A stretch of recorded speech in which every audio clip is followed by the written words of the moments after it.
vyovyote vile. Sasa ulikuwa unitia nini hapa? Kijana, mbona una haya hivyo? Ni wa wapi lakini wewe? Lakini chunga sana ni nani unayeamua kumsibia siri.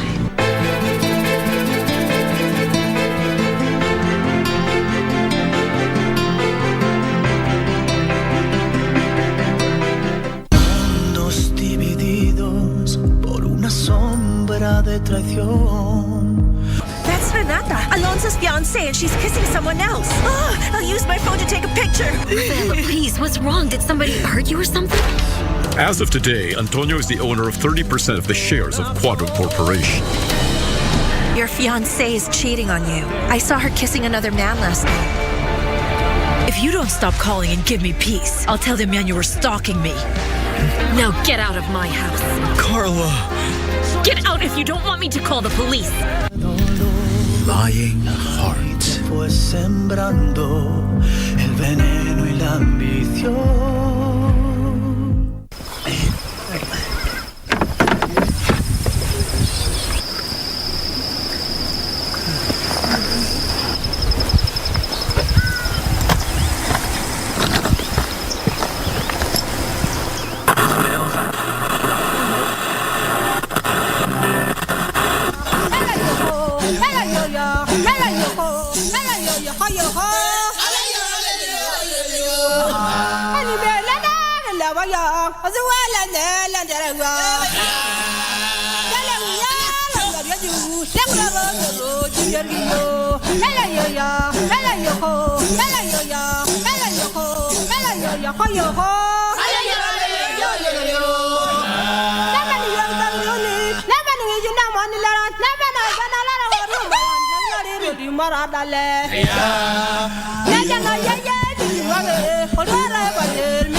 Mwongo mmoja umekamilika.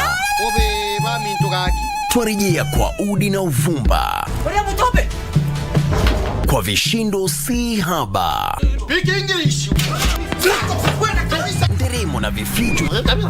Tulia tuli, maana mambo si kama kawaida tena, kwani kupitia runinga yako ya KBC ushapata tarehe. Vitimbi hivi karibuni.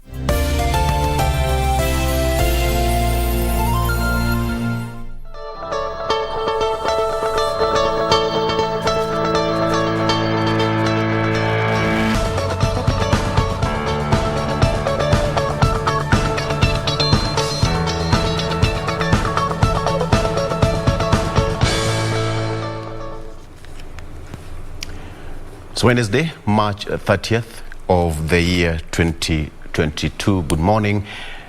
As well, we are happy that you have time to join us once again on Good Morning Kenya here on KBC Channel 1. We have a new kid in the block. DRC has finally joined the East Africa community, and the family is growing one by one. President Uhuru Kenyatta played a very key role in ensuring that we have got Batoto Bakongo into the family. Something that we're looking into in the coming days, how they are going to contribute into the economy and to grow the coast-to-coast region of the East Africa family. My name is Victor Law. Welcome to the show. How is it wherever you are? Raining? Yes. The temperature imetulia, sindio? All right. Karibu sana. And Jane is around today. I think it's right if we call it Batoto Ba-ie. Batoto Bakongo. Batoto Ba-ie. Bakongole. Ba-ie. Ba-ie. East Africa. Yeah. Mbote nangai, karibu kila mtu. Nakaribishwa. Can you even talk about the population they're bringing to the block? Over 90 million. 90 Mike, yeah. We have a lot to learn. Wanaleta vitu moto. Wanaleta vitu moto ndani ya East Africa. Tashukuru sisi. But nonetheless, it's progress that is welcome. Again, welcome to the program. I am Jane Wambui. That is Victor Olo on your screen right there. I am Jane Wambui. Glad you have chosen to start your morning with us right here on Good Morning Kenya. As always, we have a beautiful show lined up for you, so we do trust that you will stay with us through and through. Welcome once again, Doreen. Yeah, and a beautiful morning again to you, just as they are mentioning that it is raining. Where are you? What are you doing there? Are you keeping warm? And even at that, we are here to keep you abreast with the roads, because we always know how rain and traffic are synonymous. Anytime there's rain, there's heavy kind of traffic. So this is why we are also here to just look at how the different roads are looking like and try to look for better alternative routes for you, our viewers. Many thanks for making time. I'm Doreen Arange Okelo. Ray. Good morning indeed. Quite chilly morning here in the CBD, but nonetheless, we are appreciating that you took time to join us this morning. As you've heard from my colleagues, I'm Regina Manyara. We have so much in store for you in as far as news is concerned. And we have the Qatari 2020 team in as far as Africa is concerned. And some household names or teams are missing. I'm talking about the Pharaohs of Egypt as well as the Super Eagles of Nigeria. They are out, but the new team includes Ghana, Senegal, Teranga Lions, that is TIS, Tunisia, Morocco, and Cameroon. This is a team that is going to be representing Africa in the Qatar 2022 World Cup. We'll be there to keep you updated, you can be sure, since KBC is indeed your true sports partner. Talking about matters news, we're going to also be deeply focusing on the cost of living. Tonight and tomorrow, our bulletin is all going to be about, the high cost of living, the various stakeholders, what they have to say, and most and above all, we are going to be focusing on Wanjiko. Where does it pinch most? This comes at a time when next week we're going to be hearing what the National Treasury has in store for the country in as far as the financial year 2022-2023 is concerned, with a proposed budget of 3.3 trillion shillings. I'm Regina Manyara. Now, let's speak matters news. Now we start off with matters politics.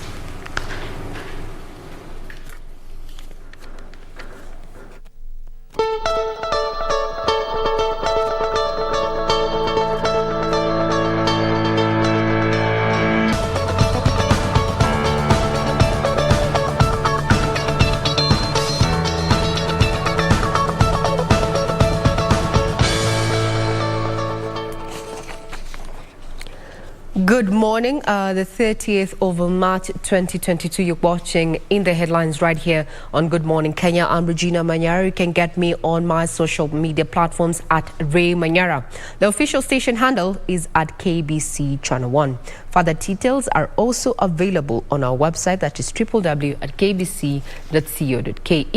Now we start off with the matters politics, where the Orange Democratic Movement National Election Board has dismissed as untrue reports that the party has issued direct nomination to some aspirants. Now speaking at Chungwa House, the party's National Election Board chairperson, Catherine Muma, said direct nomination only applied to the presidential candidate.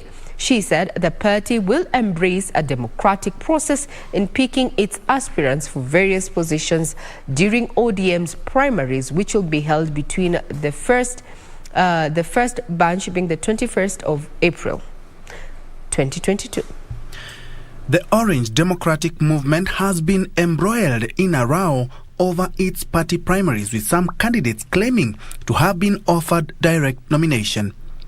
In the wake of the grumbling over some aspirants being favored, ODM's National Election Board chairperson, Catherine Muma, sought to clarify the party's position.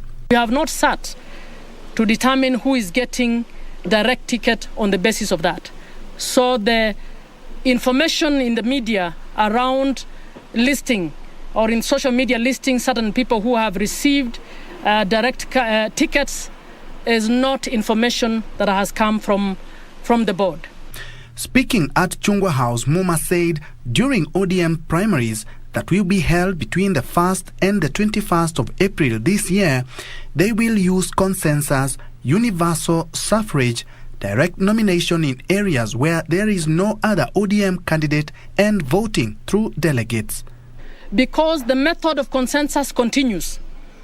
If we are coming to Nakuru on Friday, and then we learn that in the electoral area where we are going, the candidates have agreed we will not carry out that election. So much as we have a schedule, do not be surprised if maybe we will not turn up in one of the areas, because they have reached consensus in most of them or in all of them. She stated that party primaries for Narok, Kajiado and Migori counties will be rescheduled because they fall on a Saturday, and gave an assurance of a free and fair exercise. And where we'll end up doing the universal suffrage, we would like to assure all our members that the process will be free and fair, and as you will see, it will be simple, and everybody will have an opportunity to participate. Guidelines issued by the Independent Electoral and Boundaries Commission (IEBC) in January this year dictate that all parties cleared to contest in the general election conclude their nomination by April the 22nd. Indeed, that's a development that is going to continue shaping, the political scene, given that reports that were captured by various media outlets indicated that the party was to issue some direct nominations for places, or rather persons who are rather popular on ground, to avoid competitive, nomination process. Well, now that is a clarification given there by the ODM election board. We're going to be keeping tabs on that. Now we cross over to Kenya Kwanza, where Deputy President William Ruto now says the Kenya Kwanza political outfit is the only political formation with a people-centered agenda. He was speaking yesterday in Kitui and Makueni counties, and he claimed that his competitors were thriving on politics of deceit. The Kenya Kwanza Brigade took their campaigns to Kitui and Makueni counties. Deputy President William Ruto said the Hustler Nation is the only political formation that has the people's interest, urging Kenyans to reject the Raila-led Azimio la Umoja coalition. Wale ambao tunashindana na wao wanasema eti this is a constitutional moment. We are telling them this is not a constitutional moment. This is an economic moment. The Deputy President asked Ukambani residents to join the Hustler Nation, promising to sign an economic charter that addresses their challenges. The people of Kenya want to know how their children are going to get jobs, how everybody will do their business, and how we are going to have enough food so that we can eliminate hunger in our country. Sisi tunaamini ya kwamba ile shida kubwa Kenya ambayo lazima tupambane nayo ni shida ya umaskini. Tuhakikishe kwamba kila mwananchi ako na pesa kwa mfuko yake. But as Ruto led the wing of the Kenya Kwanza in the Ukambani vote hunting mission, his core principals Musalia Mudavadi and Moses Wetangula were in Bukamala Resort in Matayos constituency in Busia County. How can there be a shortage of fuel in Kenya when Uganda gets their fuel in Napita, inaenda Uganda? The Ugandans have no shortage of fuel, which has traversed through Kenya, and yet Kenya, which has facilitated Uganda fuel going there, there's no fuel shortage, but there's a fuel shortage here. What is happening?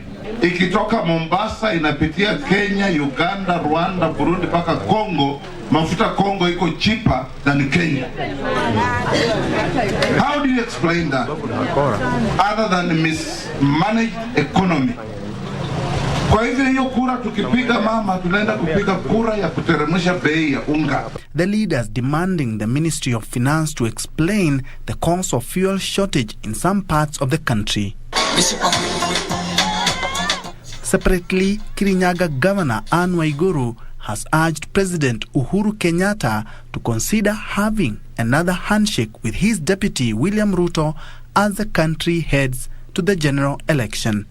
Sisi tunakuomba kwa heshima, miezi 4 ambayo imebaki, wewe tafadhali fanya handshake na William Samoei Ruto. Ndio hawa watu wasikuwa upande mmoja na wewe upande mwingine ukienda nyumbani mwezi wa 8.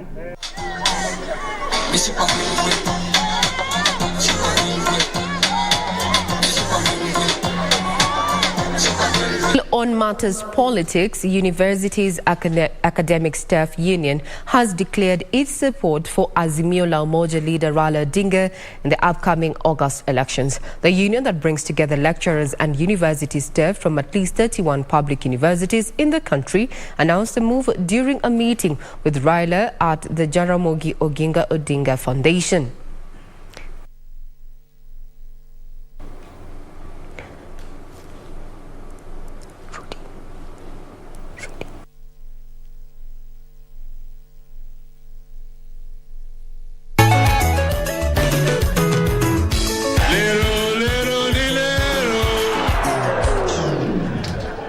So I believe very strongly the country cannot grow without intellectual property, developing intellectual property, doing research.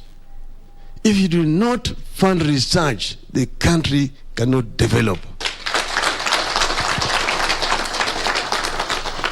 Because you will be depending too much on expatriates. And this has been really our major drawback. You know, to expatriates or even foreign companies do not come into the country to develop a country. They come to invest so that they can be able to make profits, and once they made the profit, they expatriate it back to pay their shareholders as dividends. So you need to develop indigenous intellectual capital. And therefore the country must invest properly in research, encourage our people. And it basically means reordering your priorities. That is what is important. I know you guys are talking about your own conditions, which is very important, because people cannot work hard when they're not properly motivated.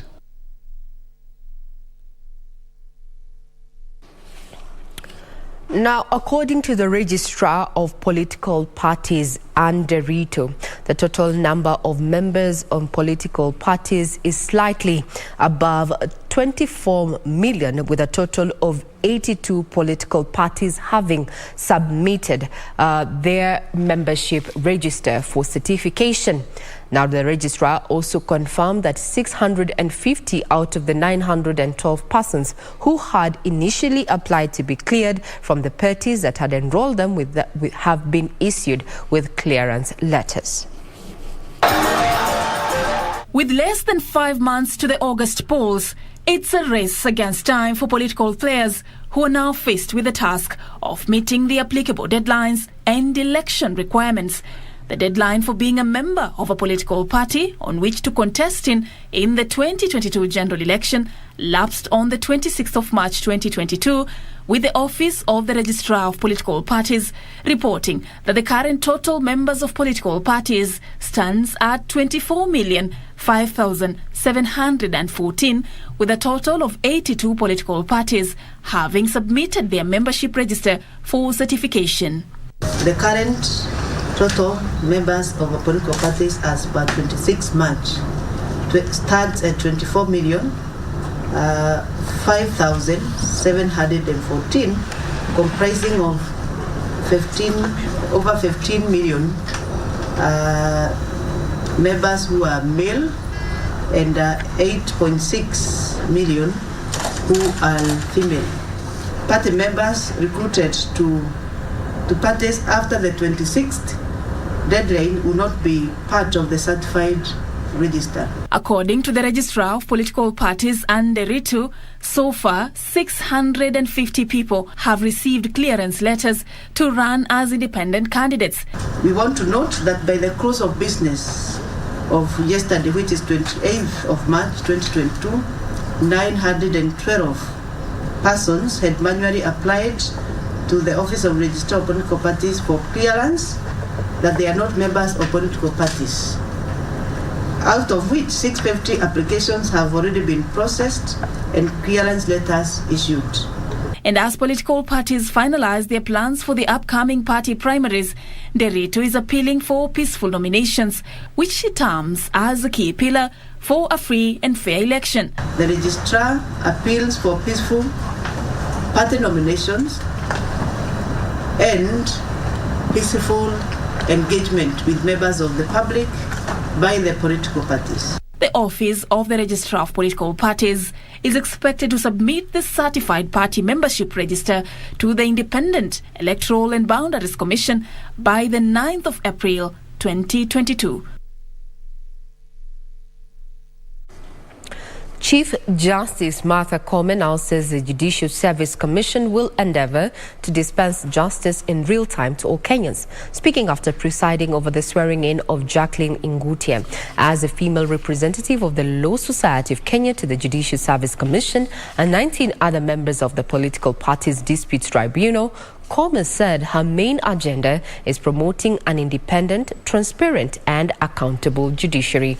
Koome applauded the team that was sworn in, even as she called onto them to honor their oath, particularly of serving the country to the best of their abilities. She urged them to be a valuable team player in the commission towards the realization of constitutional mandate of the JSC.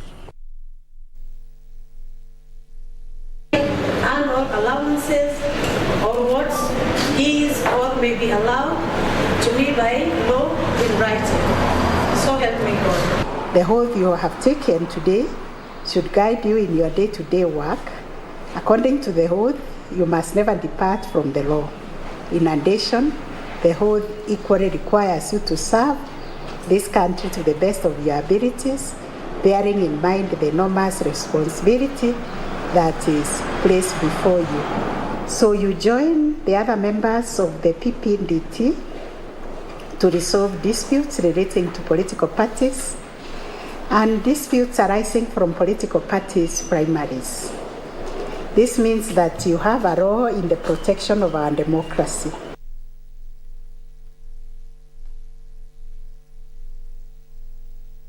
On to matters security, where the National Assembly Departmental Committee on Administration and National Security has once again taken issue with the failure by Interior Cabinet Secretary Dr. Fred Matiang'i to appear before the committee to address the issue of insecurity in Laikipia, Baringo, Isiolo and Samburu counties. Departmental Committee on Administration and National Security Chairperson Peter Mwathi faulted the Cabinet Secretary for failing to delegate the matter to other relevant officials in the ministry if for any reason he couldn't honor the invite. In a letter addressed to the committee yesterday, Interior Cabinet Secretary Dr. Fred Matiang'i said he couldn't appear before the committee after being summoned by President Uhuru Kenyatta to discuss matters touching on the supplementary budget. A police officer worked for over 25 years, died in the line of duty, and still his pension is not paid, Chair. I mean, what are we trying to show? That we do not care for the police officers, whether they live or die? It is just the big people we are worried about? Chair, that is completely wrong. I want a written answer if I can get. In totality, I have attended this committee waiting for this answer 7 times. Surely, Chair, that if that one is not being ruled from the side of the CS, then I don't know what rudeness means. Because then why don't they just give us a written answer so that I can peruse and accept, or then ask supplementary questions? And that a letter be written to the CS with a schedule of all these questions and statements not answered, and with the instruction that these answers should come to us in writing, first and foremost by Monday next week, and that the CS must appear before the committee on Tuesday. Now, the latest National Demographic and Health Survey indicates that 26% of the children under the age of 5 in the country suffer from stunted growth due to poor nutrition at a time in their life when it matters most.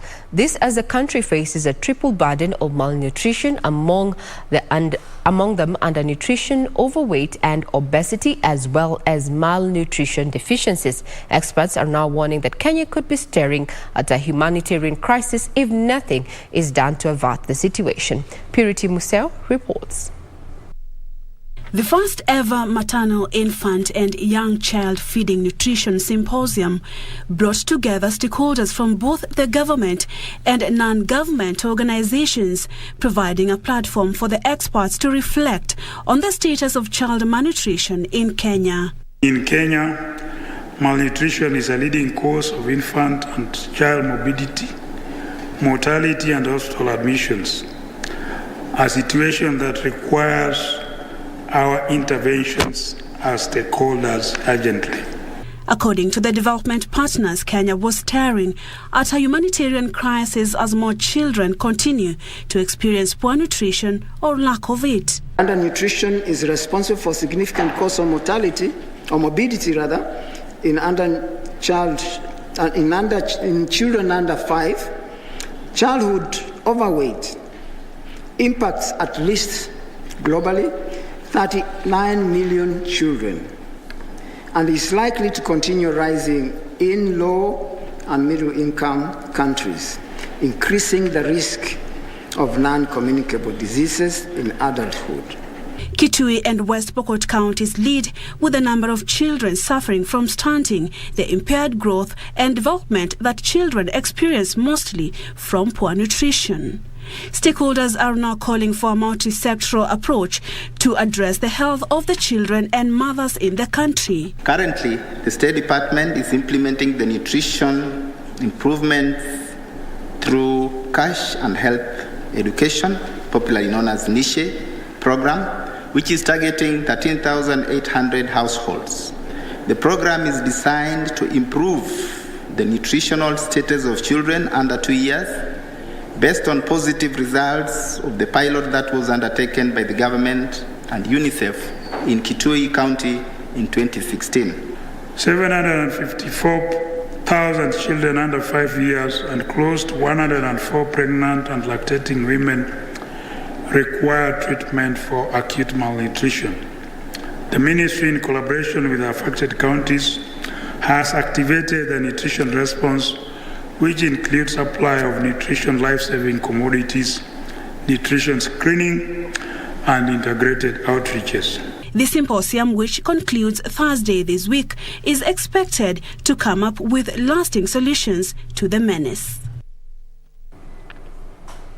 To the corridors of justice, 2 women were arraigned at the Milimani Law Courts and charged with conspiracy to steal a 1-month-old baby in Nairobi's Kayole area. The duo, however, denied the charges before Chief Magistrate Wendy Misheni, who released them on bond terms.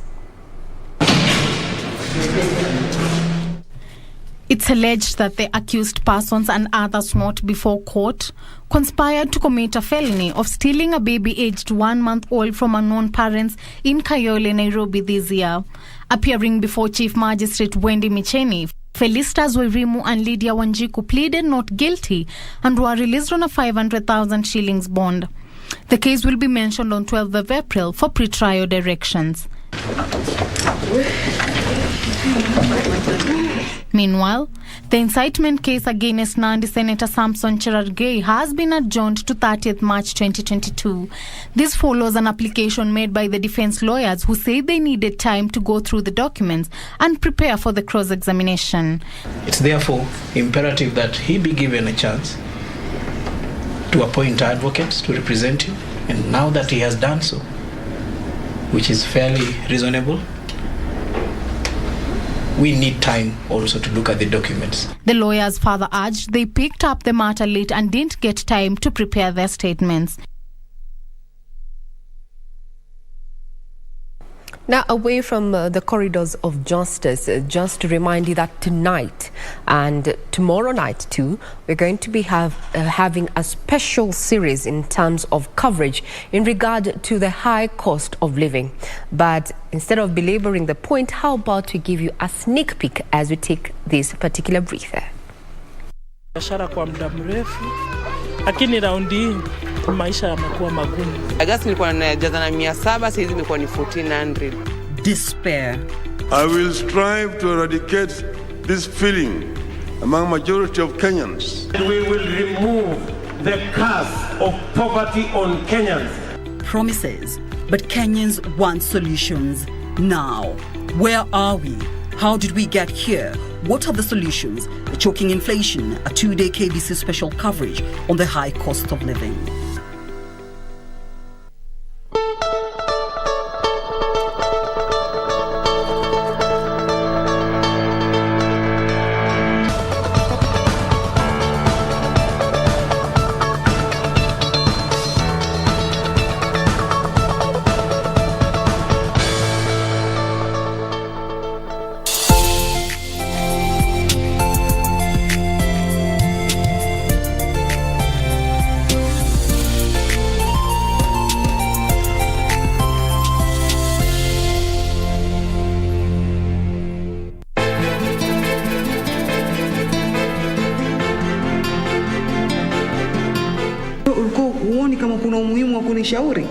Mimi ningefanya hivyo, unajua hatungeelewana. Mambo gani yanaharibika? Unajua mimi hizi haraka zako mimi sizipendi. Hawa watu watatumaliza. Samahani, siwezi kukuambia. Maana sitaki tudhuru kivyovyote vile. Sasa ulikuwa unitia nini hapa? Kijana, mbona una haya hivyo? Ni wa wapi lakini wewe? Lakini chunga sana ni nani unayeamua kumzibia siri.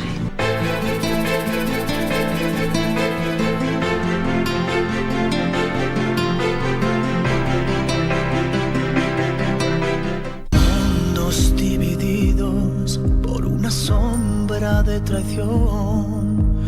That's Renata, Alonso's fiancée, and she's kissing someone else. Oh, I'll use my phone to take a picture. Rafaela, please, what's wrong? Did somebody hurt you or something? As of today, Antonio is the owner of 30% of the shares of Quadro Corporation. Your fiancée is cheating on you. I saw her kissing another man last night. If you don't stop calling and give me peace, I'll tell the man you were stalking me. Now get out of my house. Carla! Get out if you don't want me to call the police. Lying heart. Fue sembrando el veneno y la ambición.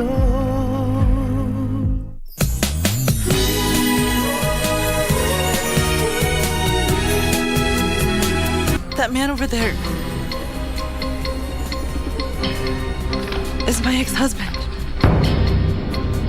Go dig out who this Shannon is. I want to know everything about her. Yes. Pinky's brother! Paulie's going to die. Hurry! What? What? What? Pauline's been in an accident?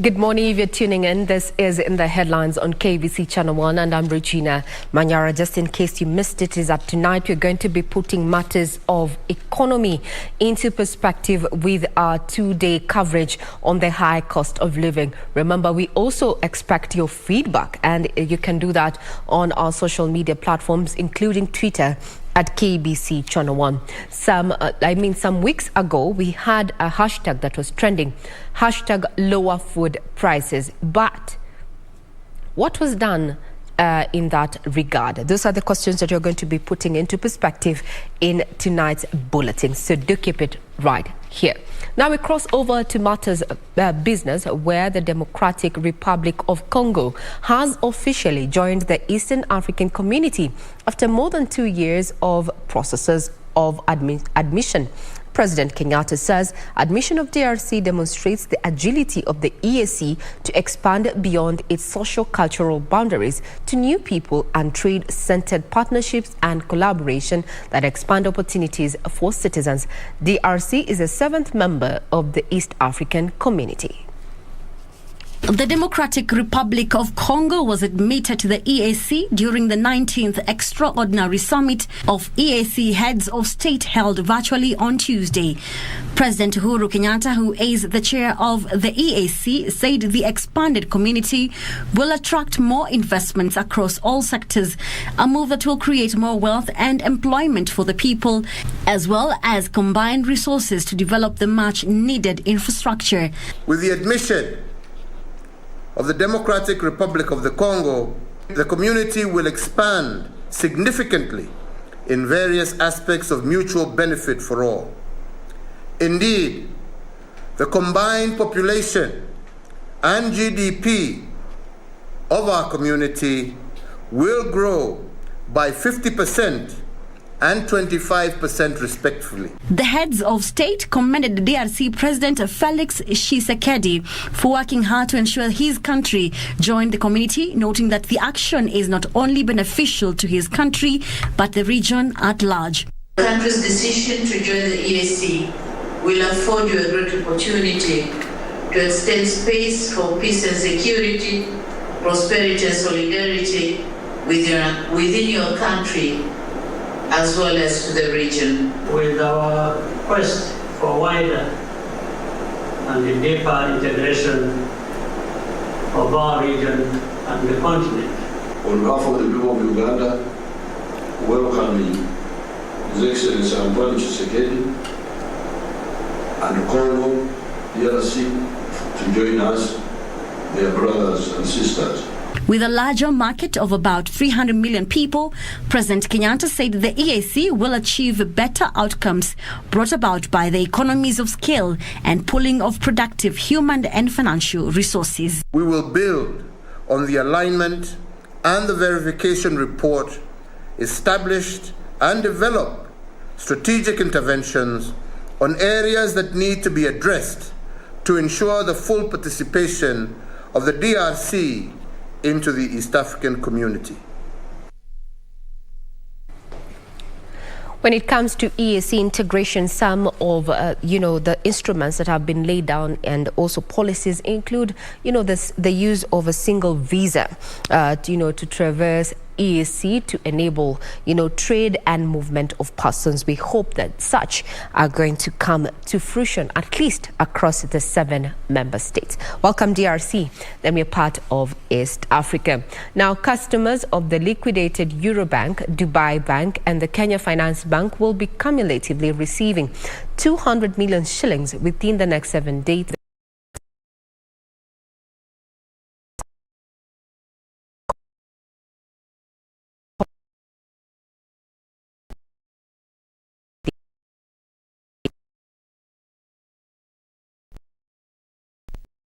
30,000 depositors of the liquidated Euro, Dubai and Kenya Finance Bank will receive part of their deposits in the next 7 days. The 3 lenders, creditors and depositors will receive 200 million shillings, with the Kenya Deposit Insurance Corporation saying the latest payment is the final resettlement of the Eurobank claimants, while customers of Kenya Finance Bank and Dubai Bank will be paid 93% and 92% respectively.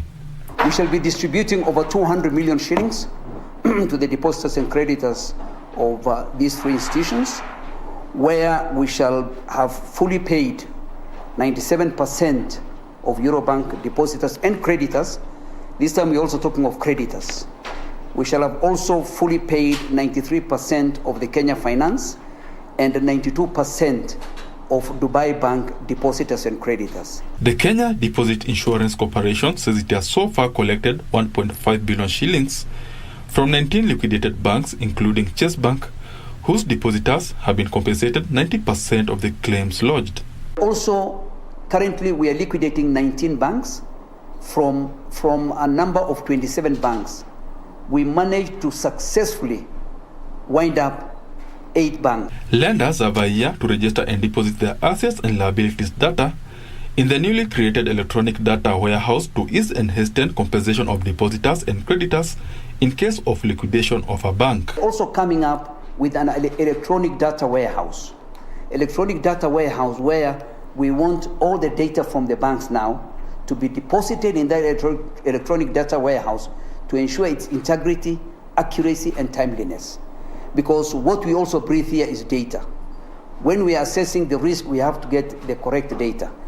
KDIC is seeking to operationalize living will requirements for banks to offer lenders a chance to state how they would like their assets and liabilities handled in case of a collapse. Kenya is now connected to the world with 6 high-speed undersea internet cables following the landing of the Peace submarine cable. ICT Cabinet Secretary Jomo Shero says the 49 billion shillings cable is faster and more stable in communication services, offering the youth more opportunities to secure work online. The Peace cable is the 6th submarine cable to land in Kenya after Dare 1, Seacom, Teams, Isay and Lion 2. The 15,000-kilometer long Peace cable offers Kenya a total capacity of 192 terabytes per second, as well as stable and secure data access possibilities. ICT Cabinet Secretary John Sheru describes the 49 billion shillings new submarine cable, which offers the most direct connectivity route from Asia and East Africa to Europe, as a strategic asset, and this is why. Many of our young people need the connectivity. They need affordable bundles so that they can be able to not only work here in Kenya, but they're also working overseas. With their Ajira digital program, they are being able to, for instance, transcribe, translate, do many of these online jobs across the world. So this cable makes it easier, it makes it faster. And for those who are even trading in the different commodities, then a cable like this, which is faster, with less latency, means that Kenya is competing with any part of the world by going very fast with the cable. This one is even giving us better connection to Europe, to Asia, to China, and it means then globally we are very competitive, and our young people can benefit from this. There has been growth in demand for internet connectivity as more people explore income-generating opportunities online, and Mushuru believes the new cable will.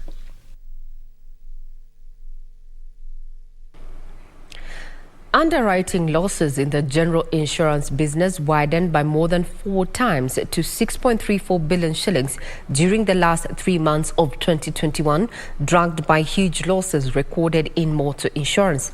Data from the Insurance Regulatory Authority indicates that the motor, private and motor commercial classes of insurance business recorded losses totaling 9.5 billion shillings. However, the losses were offset by workmen's compensation class of business that posted a profit of 2.8 billion shillings.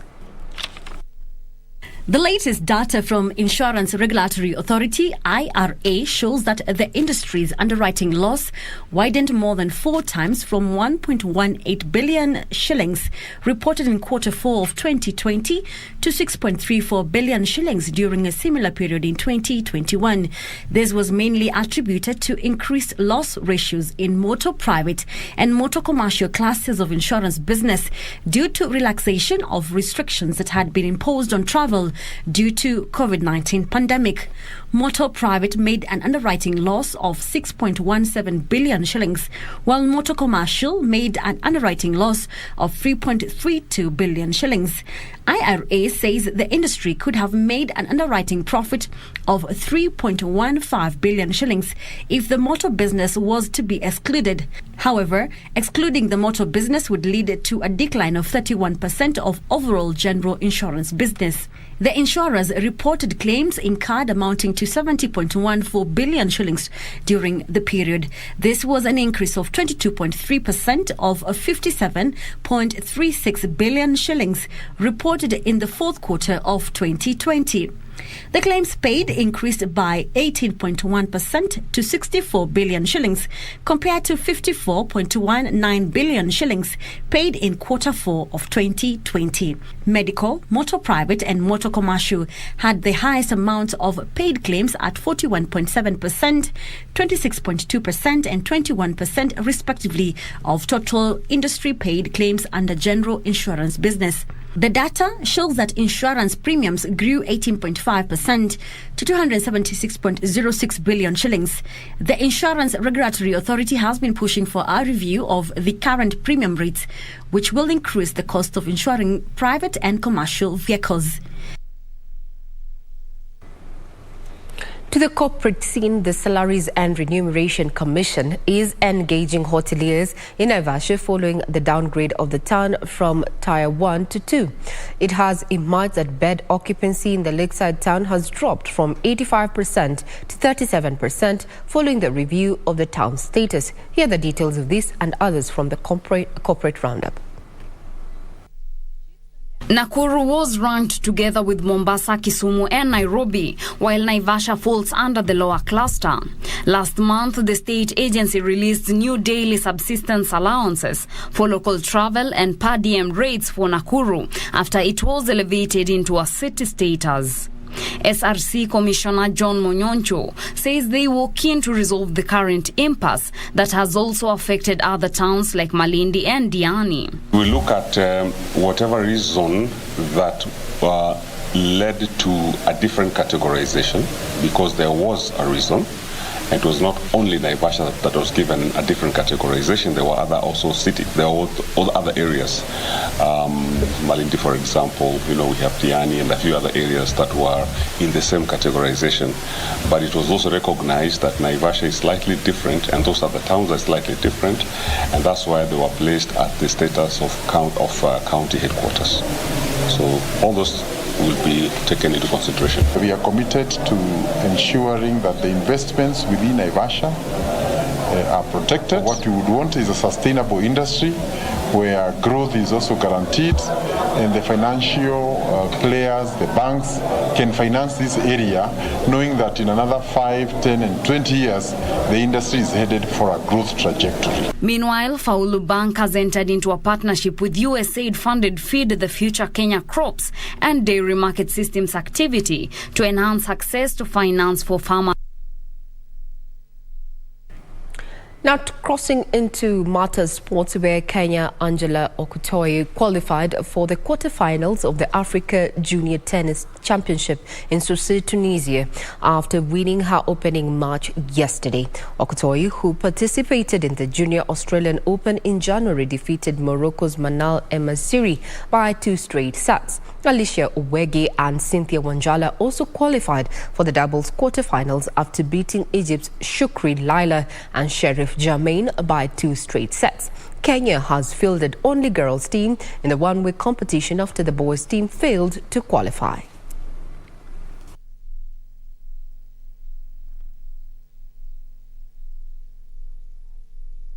Paras Pandya and Aiza Misra are set to return from a sabbatical after months of inactivity by signing up the ARC Equator Rally Kenya, slated for Naivasha on Saturday and Sunday. The event will be held in the outskirts of Naivasha town and will serve as the third round of the Kenya National Rally Championship after Nakuru and Ilbesil rallies.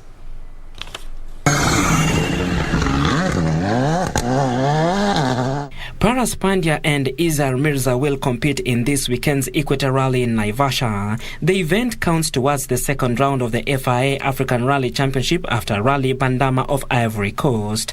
Equator Rally has attracted current ARC leader Leroy Gomez of Zambia in a Ford Fiesta R2, Uganda's Amaranch Rai in a Skoda, and Giancarlo Davite of Rwanda has also entered the event in a Mitsubishi Lancer Evolution 10. The FIA African Rally Championship was run for the first first time in 1981. It features an all-gravel calendar with events taking place against a backdrop of stunning landscapes across the continents in the sub-Saharan region. The series will count towards the FIA ARC for drivers and co-drivers in a car from any group. This season's ARC comes with quite a number of new technical rules. Only the fastest 5 drivers from the qualifying stage, rather than the previous 15, will take part in the selection of starting positions for the opening leg of any event of the ARC.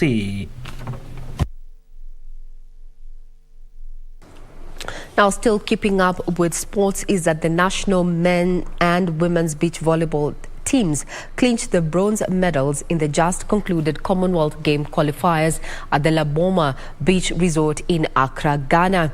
However, 2 sides missed out on the sole gender tickets to the games set for Buckingham, United Kingdom later this year. Despite losing their respective semis, the teams bounced back to settle for bronze. The women's pair, Naomi Toh and Veronica Thiembo, beat Rwanda 2-0 to finish third in the competition. Toh and Thiembo had lost to Ghana 1-2 in the semi-final played earlier. Men's final pair, Ibrahim Odwori and James Moneki, defeated Ghana 2-0 to win bronze. Earlier, the duo had lost to South Africa 2-0 in the semi-final. The teams are expected back in the country today. Now, soccer or football lovers, the list is out in as far as Africa's representatives in the World Cup that is to be held this year in Qatar. And the list is as follows. While we have Ghana qualifying there after squaring it out with Nigeria and ending up in a 1-1 draw. We have the Teranga Lions of Senegal, who took on Egypt's Pharaohs there and ended in penalties, where the Teranga Lions scored actually 3-1 after penalties. We had Algeria also square it out with Cameroon, and Cameroon there qualifying to make it to the list to represent Africa. We have Morocco taking on DRC there, and it ended at a 5-2 score there in favor of Morocco, that qualified to represent Africa in the Qatari 2022 World Cup. And we have Tunisia who squared it out with Mali there, and ending on a 0-0 draw, but on aggregate it was a 1-0 game there. So we have our list. Let's wait and see what happens. The social media platforms have been full with a lot of reactions from Kenya, from Africa's representatives in as far as the World Cup is concerned. I just wonder when Kenya will ever get to represent Africa in such a competition. But first we need to clean up house back home, given that we have developments in as far as FIFA is concerned with the FKF now, where FIFA has invited the acting Kenya Federation President Doris Petra and the Association Chief Executive Officer Barry Otieno to their Congress meeting slated for Thursday in Qatar. So we hope that this is going to be the beginning of resolving the dispute that has seen FIFA ban Kenya there from its games. Remember, further details are still available on our website, that is www.kbc.co.ke. But before we take you to the roads this morning, being Wednesday, would want to remind you that tonight we're going to be focusing on the high cost of living. What are your expectations in as far as the government is concerned? What would you say, or rather recommendations would you give to the government to make your life more accommodative or more easy, especially at a time when we are looking at back to school in the next 31 days or so? And also there's the issue of the high cost in transport that has been borne by the high cost of fuel. Here's a sneak peek of what to expect tonight and Thursday night on KBC Channel 1 at 9 p.m.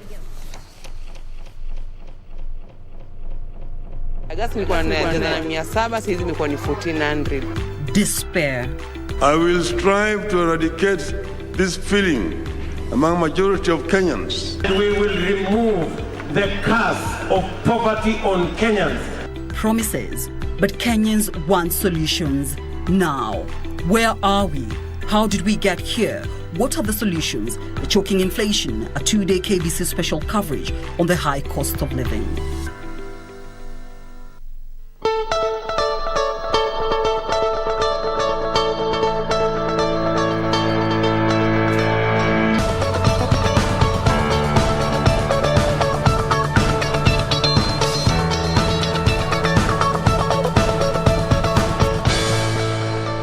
All right, right now, a quick look on the roads, focusing on Juja Road as well as the Pangani intersection and also Ngara. That is our focus this morning. Again, knowing fully well that the plan by NMS to decongest the city is underway and actually beginning next month, public vehicles will not be allowed in the CBD. That is what the Nairobi Metropolitan Services said. And why also we're looking at Ngara area simply because it's also one of those areas that has been earmarked for that construction of that bus terminus, which is going to be an area that will accommodate vehicles coming from areas of Thika Superhighway as well as sections of Westlands, and that is actually particularly around the Fig Tree area. So let's just quickly look at how these 3 different areas are doing in terms of traffic this Wednesday morning, and perhaps we can begin from the Juja Road. This is just from that roundabout as you leave areas of Komaro coming through sections of Outer Ring Road. This is how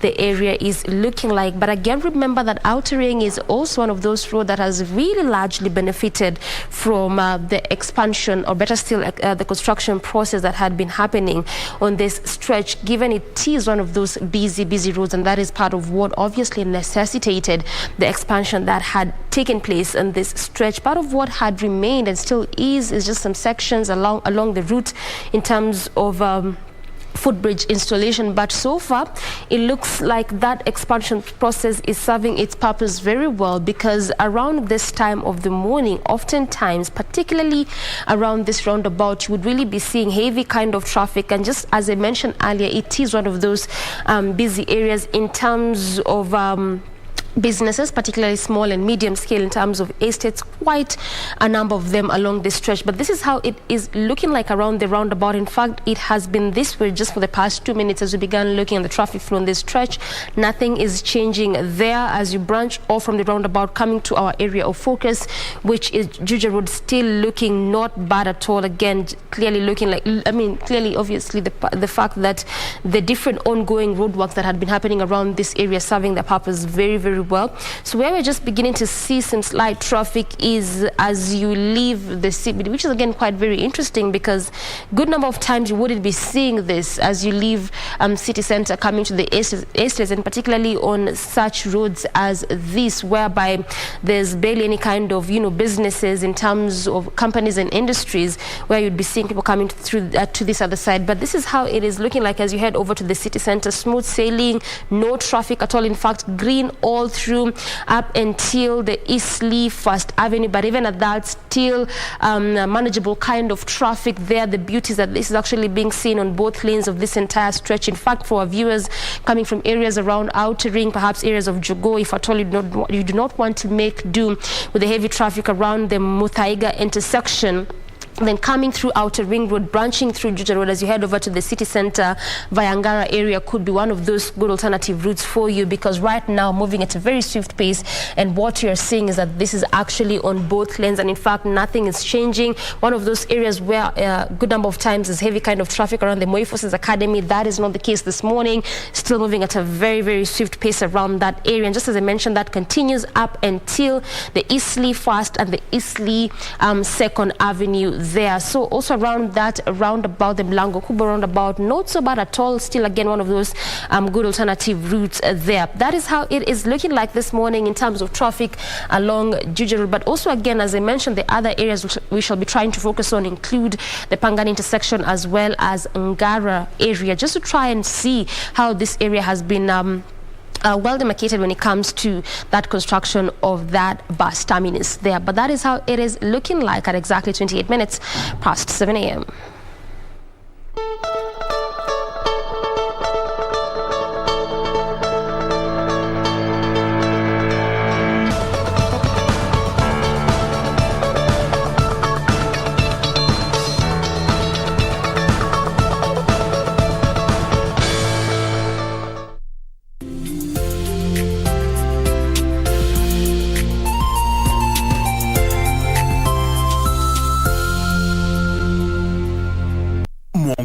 umoja umekamilika. Twarejea kwa udi na uvumba, kwa vishindo si haba, nderemo na vifijo. Tulia tuli, maana mambo si kama kawaida tena, kwani kupitia runinga yako ya KBC ushapata tarehe. Vitimbi hivi karibuni.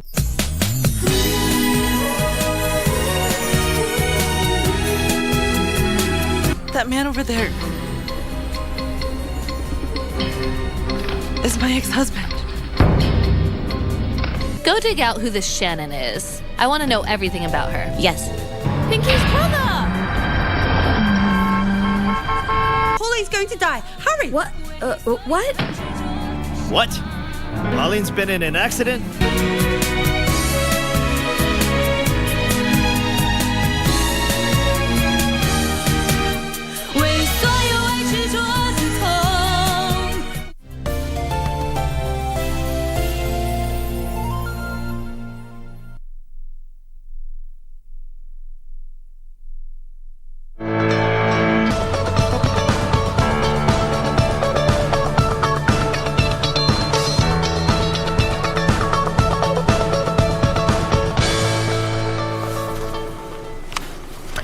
Welcome back. We now move on to the next segment where we get to have a quick look at what the papers have for us today. I start you off with the Daily Nation. The bigger part of the front page still focusing on the post KCPE results analysis. They've gone on to give on their own analysis from the first page up until the 13th page of this particular daily.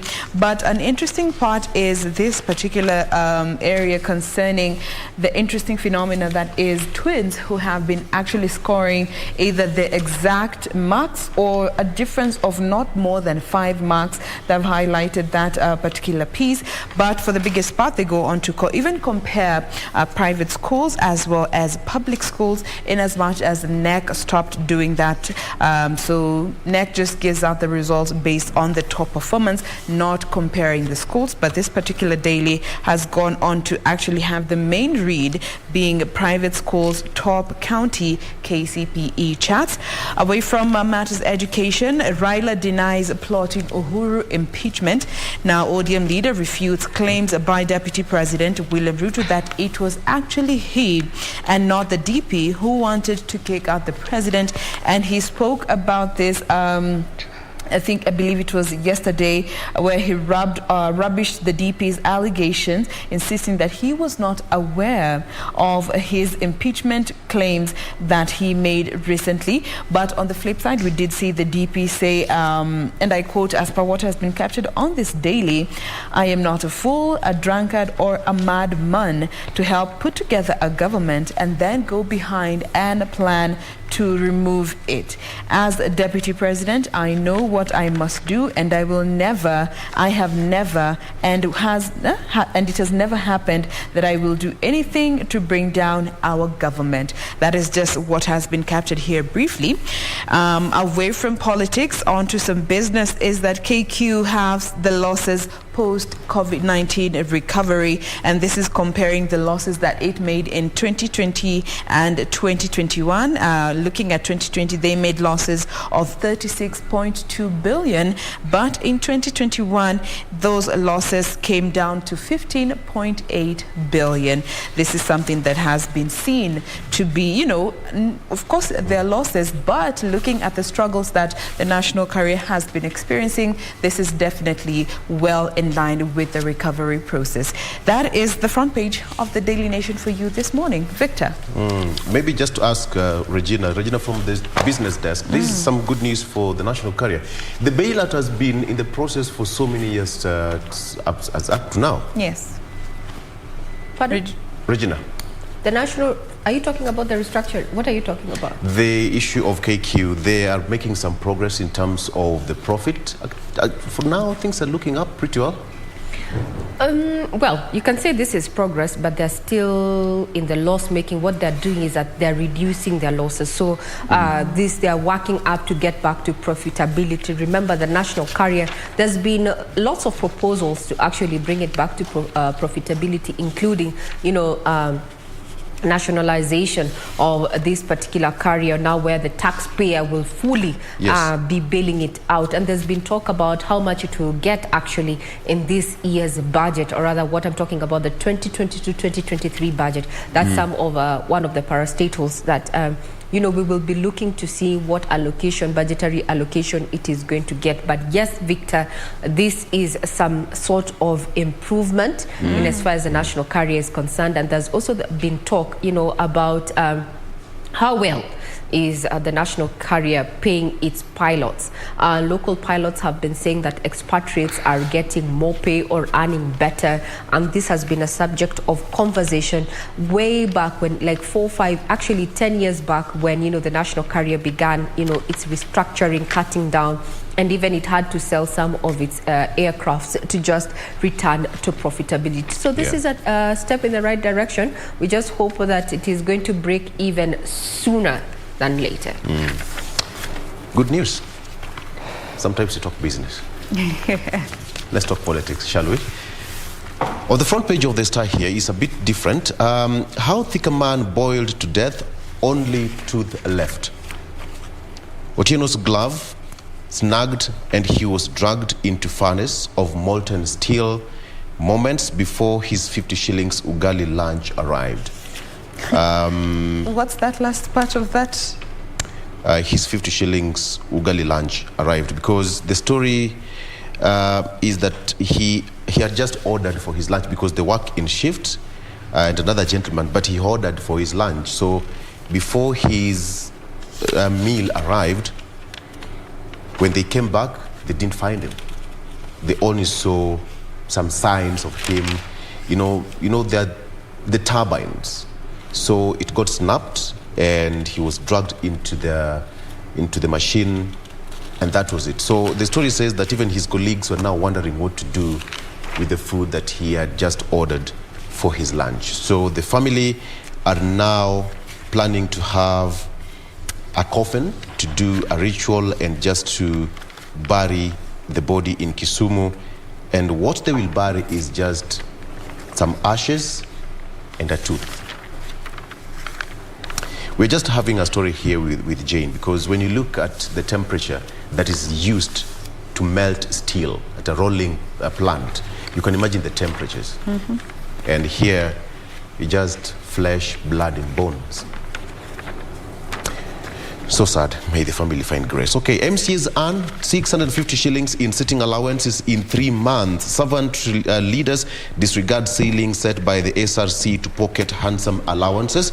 Now, the story says that some MPs actually took home as much as 209,000 shillings per month in sitting allowances alone.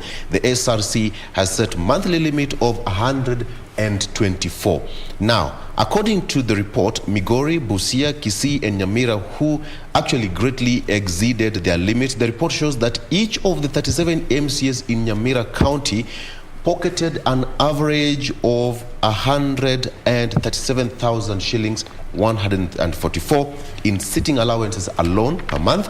It also shows that each of the 57 MCAs in Migori spent an average of 209,000 shillings per month sitting allowance.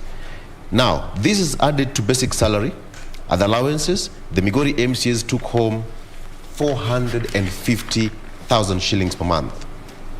On average, on sitting allowance. So the MCAs are supposed to earn 165,000 shillings per month, airtime allowance of 5,000 bob, sitting allowance of 5,000 shillings, and mileage allowance of 3,980. Yes. Anxious wait for Uhuru, Raila Ruto ahead of BBI ruling. That is tomorrow. 7 issues to be determined by the Supreme Court. One of them, actually, which was also illustrated here, whether basic structure doctrine applies in Kenya, whether the president can initiate a popular initiative law review. The third one is whether the president can be sued in his personal capacity. The fourth one is whether the IBC was legally constituted when it proceeded to when it processed actually the BBI bill. The fifth one is whether the proposed 70 new constituencies are legal. The sixth one is the threshold of public participation and whether the BBI process complied. The last one is whether a referendum ballot paper with multiple issues should contain one or multiple questions. That is something that will be handled tomorrow. Remember that the Supreme Court will be delivering that verdict tomorrow. Doreen. Right, it's the nomination headache amongst parties. In fact, the main head this morning on the PD, ODM fights back as nomination fallout escalates. And as mentioned, they have given direct nominations to some candidates, and this is particularly single candidates in a variety of areas. But this looks not to be sitting well with some members also seeing that some have defected to various other parties because of that.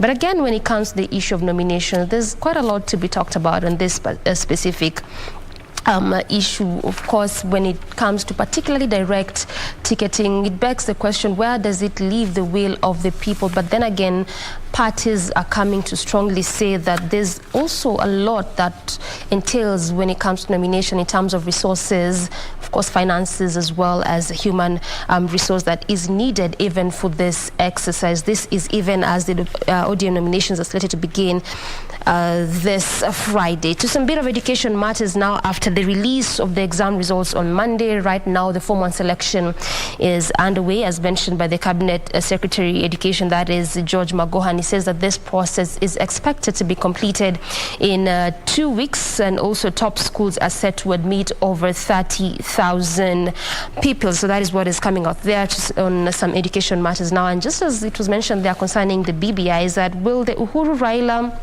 Building Bridges Initiative dream come to fruition, even as we await that ruling from the Supreme Court, that 7-bench judge, which is expected to deliver this verdict. You can remember that last year during the Jamhuri Day celebrations, the president said that the BBI is just a dream deferred. One day, someday, it will happen. But even at that, still willing and ready to accept whatever verdict is going to be given. But we cannot forget the fact that whichever way it goes, it will definitely have a huge impact and bearing on the August 9th general elections. And lastly, history as parties enlist 24 million ahead of the nominations. We obviously had the story this morning on the GMK News Brief, but just to give you a bit of a breakdown on that nomination is that 15 million were males in respect to that enlisting that was given to the ORPP, and 8.6 are female, which form that 24 million persons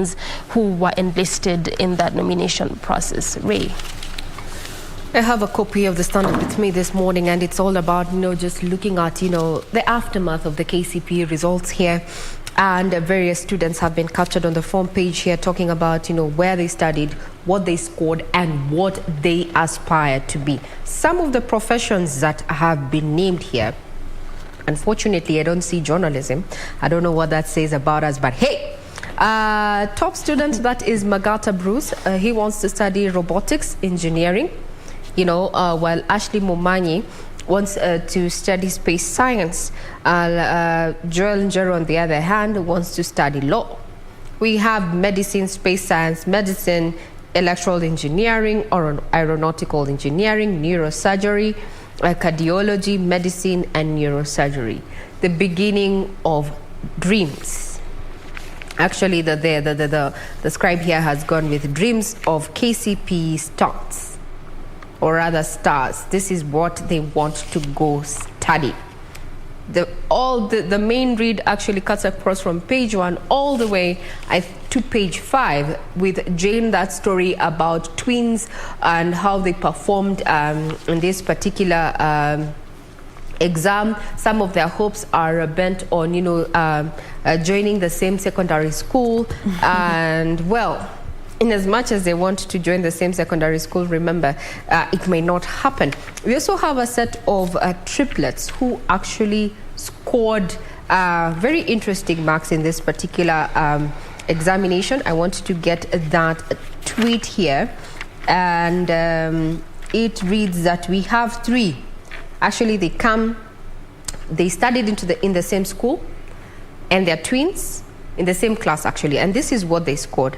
Abednego Solonka scored 412 marks, Shadrach Solonka 408, Meshach Solonka 401. Triplets, same scoreline, and they all hope to attend the same secondary school. You know what, Regina? Yes? Somebody said that it's not a coincidence, because when you have twins going to the same school, same class, they study almost same books, do the same assignment, their reasoning almost becomes the same. Because when they do their revisions back at home, they sit on the same desk. So you can imagine what I'm doing and how I'm going to solve that problem is exactly what Jenny is going to solve. So when we go to an exam room, we almost think the same. Now, Victor, twins, how are twins formed? Let's get back to biology. Yes. It's actually when you have identical twins, and Jane, you can chip in onto this as well as Doreen. Correct me if my biology is off. Let's go. For twins to actually occur, they're either fraternal or identical twins. Yes. So identical twins is a split of a zygote. Very well. Yeah. A zygote. So in essence, this was meant to be one child, right? But it splits, and that's why you have 2 identical twins. Then there's the fraternal, where do we say eggs? Yes, they're called matube. Yes, are fertilized at the same time. 2 eggs are fertilized by different sperms at the same time. That's what happens. Yes. When you're having fraternal twins. So in the case for identical twins, I tend to think, because this was meant to be one person in essence, and this you'll find that even when we have these identical twins, they complete each other's sentences. But coming from a family of twins, where ours are fraternal, they are very competitive, but you cannot say they're one person per se, because one is male, the other one is female. But the only time you actually see them coming together is when one of them is facing a challenge. That's when you actually see the other coming in to support them. But this issue of twins, Victor, not necessarily because they study the same and do the same thing, but it's because, biology. Yes, biology, especially where it comes to, identical twins, because in as far as biology is concerned, this was meant to be one person. Correct me if I'm wrong. But still, external forces also contribute to that. Really? Right, just science plays a key role. Would you really attribute it to external forces? I mean, sometimes you've seen identical twins whom even their personalities are different. How they do things is different. So I think it's just really restricted to biology. But also I think this is that year that we've seen good number of twins getting the same marks. There's also an article here on the same twins who beat COVID to just get the same marks. I think that was in which county? Haven't quite specified, but they are really identical twins. And actually, because of the ravaging effects of COVID-19, they had to change schools. So it means that they were in different schools. But even at that, they still got the same marks, exact same marks, and they were not in the same space. Talking about the performance of students in this the KCP, we have an article here that has highlighted some of the students that really went through thick and thin, lots of challenges, including hospitalization, brain surgery, loss of parents, and they managed to actually score impressive marks. One of them happens to be Alan Wainaina from King's Academy Nakuru, who scored 400 marks despite losing the father to a heart attack in April 2017 and his mother to lung cancer in August 2021. And also we have Moi Primary School that had 2 special needs pupils. One is Oscar Ochieng and Louis Karanja, who both scored 120 and 127 marks respectively. one of the kids had a problem with their memory, could not remember what they had learned minutes or hours before. And this is after they had to undergo surgery after getting involved in an accident that affected his functioning. Well, I tend to think all of the students who went through this particular examination, this is not the end, actually. Because if we were all to be honest, some of us scored quite, some grades. But hey, you want to go there? Yeah, we scored quite something, but that doesn't mean it stopped us from, achieving the dreams that we've had. So it's not the end of the road. Because I remember there was a push and pull back then. I sat in the 844 system.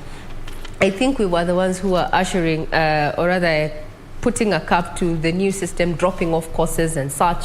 And there was a lot of, clamor. You have to, back then, our exam was out of 500 marks. So when I convert what I got then, and the school it got me to attend in as far as my KCSE is concerned, I'm like, hey, God, you were faithful, God only come through. Oh, yes. So I think we need to encourage all the students who sat for the examination that, and as far as your dreams are valid, no one has a bigger dream than the other. And your qualification in primary doesn't necessarily mean that that's the end of the road. Now, before we get to close this particular conversation around KCPE and twins, the twins that have been featured here are two girls who had 405 and 406 marks. The other set of twins had 418 and 412 marks.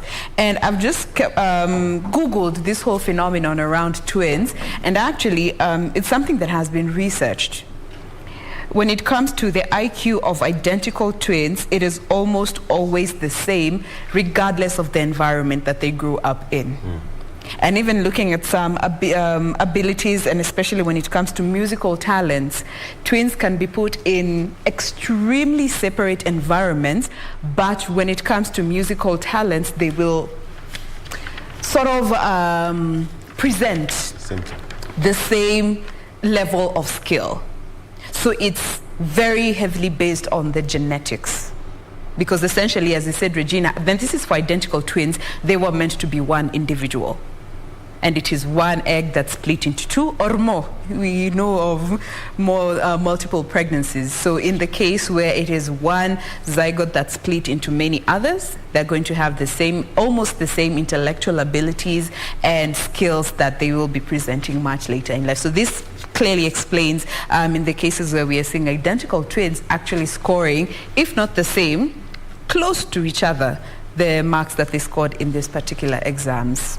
Victor, would you want to have a twin? Would you have wanted to have a twin? It's about God. It's not about God, it's not about me. What? I don't know why Victor answers questions like that. It's just so direct. Exactly. It's about God, it's not about me. No, I've just asked you, would you have wanted to have a twin? If you were given a choice? Pass. Pass. Okay, Jane, would you? Yes. Identical? In one or the other, I have an Irish twin. You have an Irish twin? Yes. Doreen, would you have wanted to be a twin? No.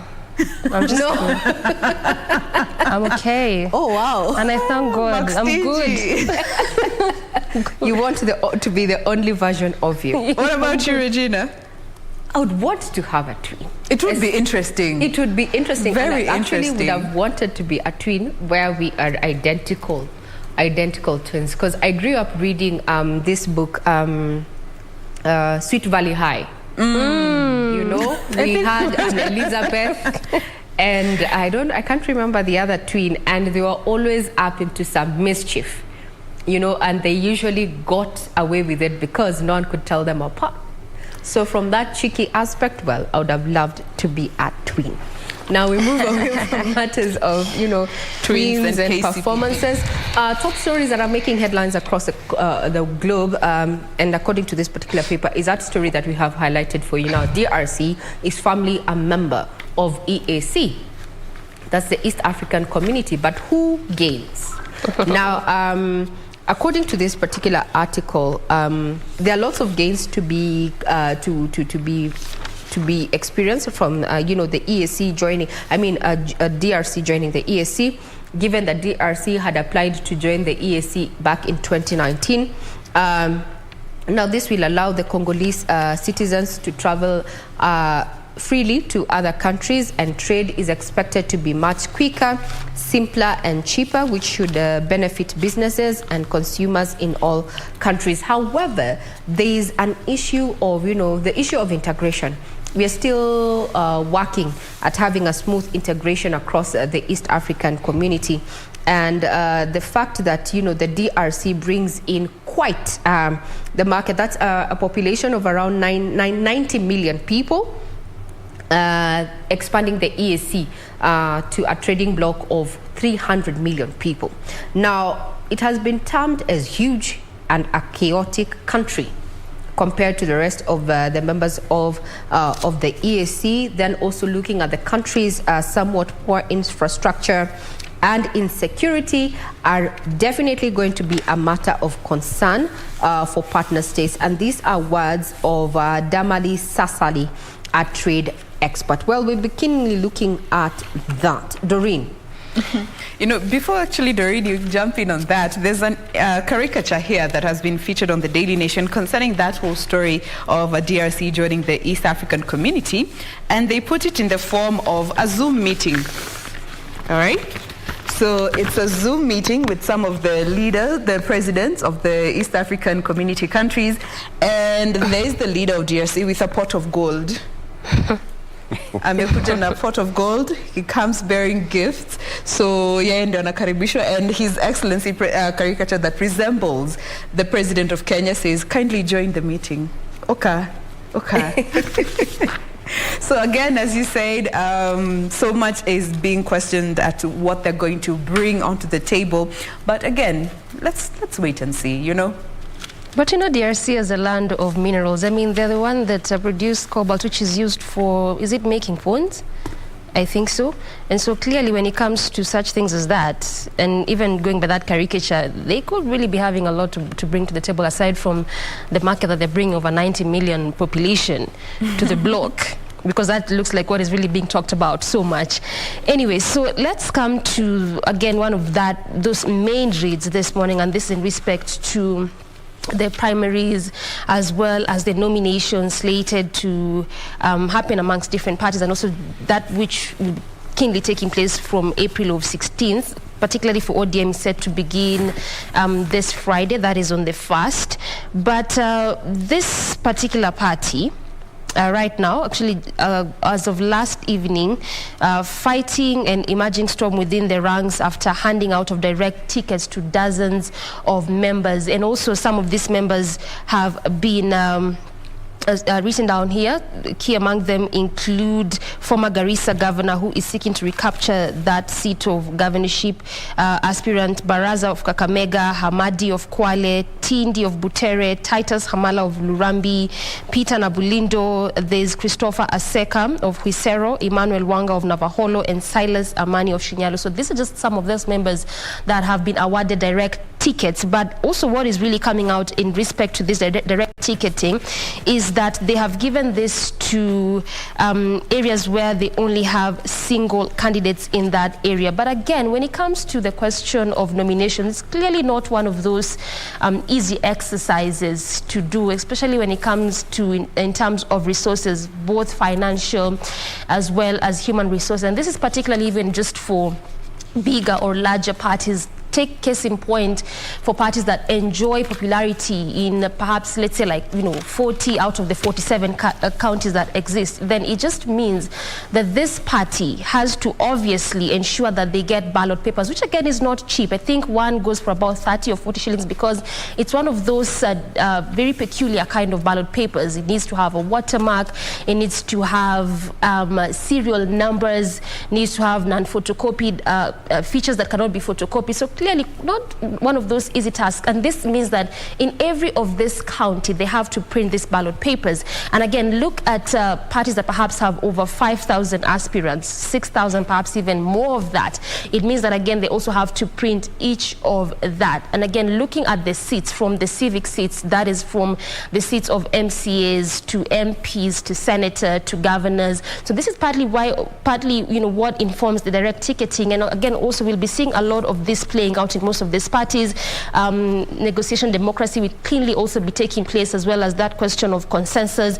Because again, also what good number of parties are saying is that instead of beating and pitting amongst ourselves, how about we just decide on one candidate who is perhaps popular in an area, and then we go meet at the ballot. But again, also part of what really informs this direct ticketing, because like I said, we'll be seeing this a lot, is also the question of zoning. I mean, we have seen this, and also in most outfits that have a good number of parties. Take like a case in point, Azimio Coalition, which has over 20 parties, say that a singular party enjoys popularity in a certain region, then it just means that there'll be an agreement of this party to field a candidate there, as opposed to having going through the entire nomination process. And I think I just want to bring you on board on this one, Victor, because there's really quite a lot we can say in respect to this. But again, the question that begs, and particularly on most of Kenyans' mind, is that even as these are the factors that can be considered, where does this leave the will of the people?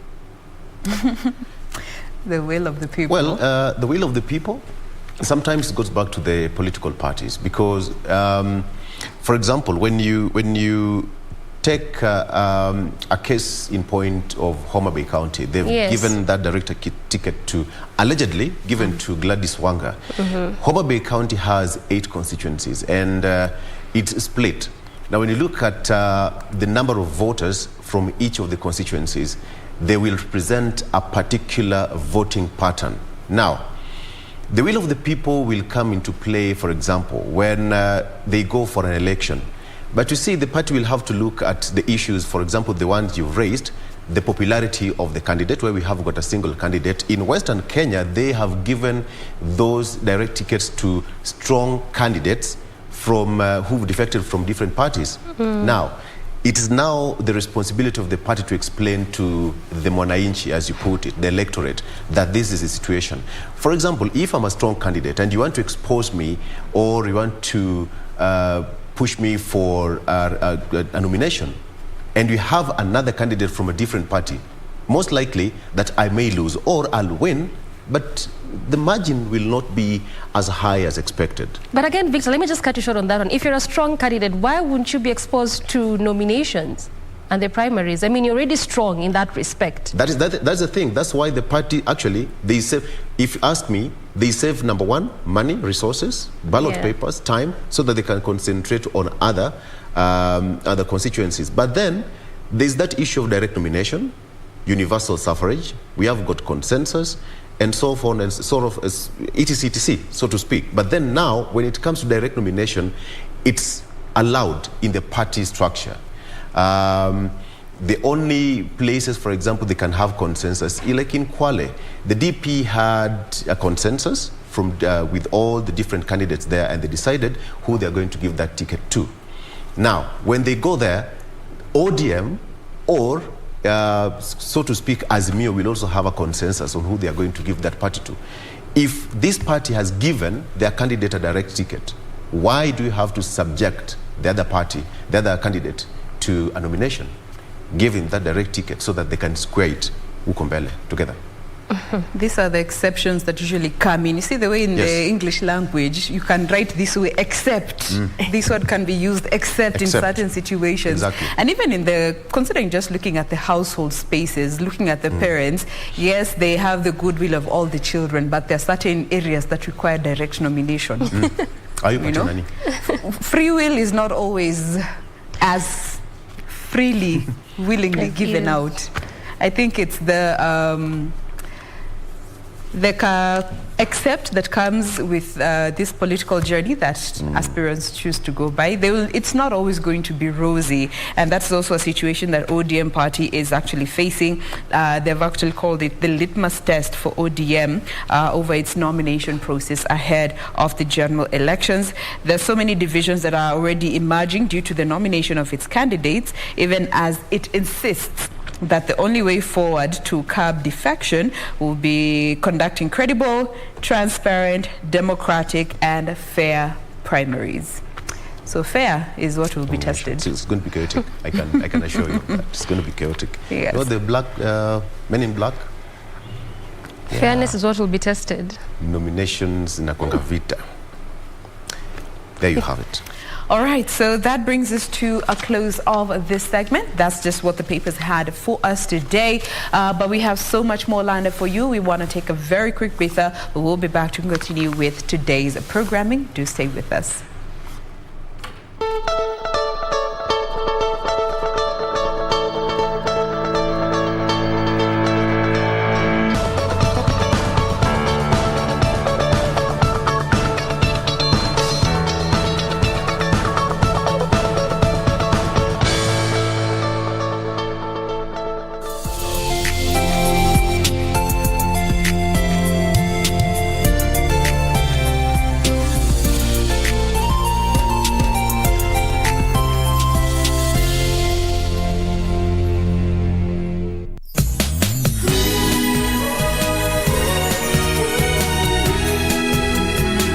That man over there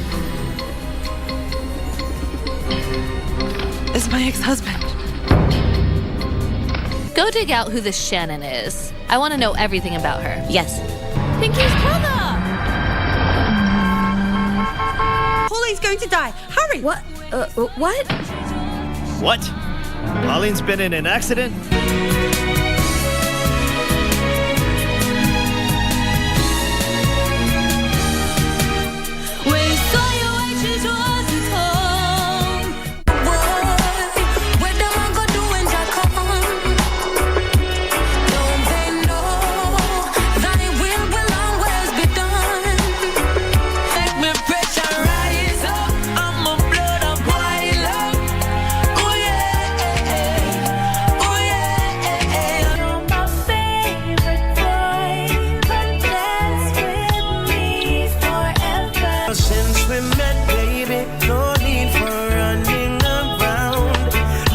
You cool me down.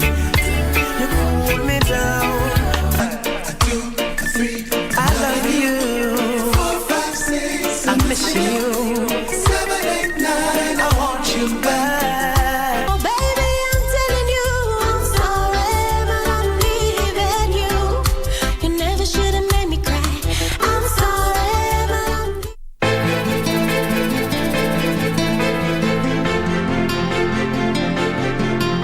Kwa nini nikusaidie? Ningesema nitakupata chochote unachotaka, lakini Tarusha anambia huna haja. Mbona ndadisi? Na kuonya tu dadangu kwa sababu nakupenda mimi. Sina utani kwa babako. Ukaamua kumwangamiza mama. Mbona unaroa kinyama hivyo? Ni juzi. This is my family, Pili. Not yours.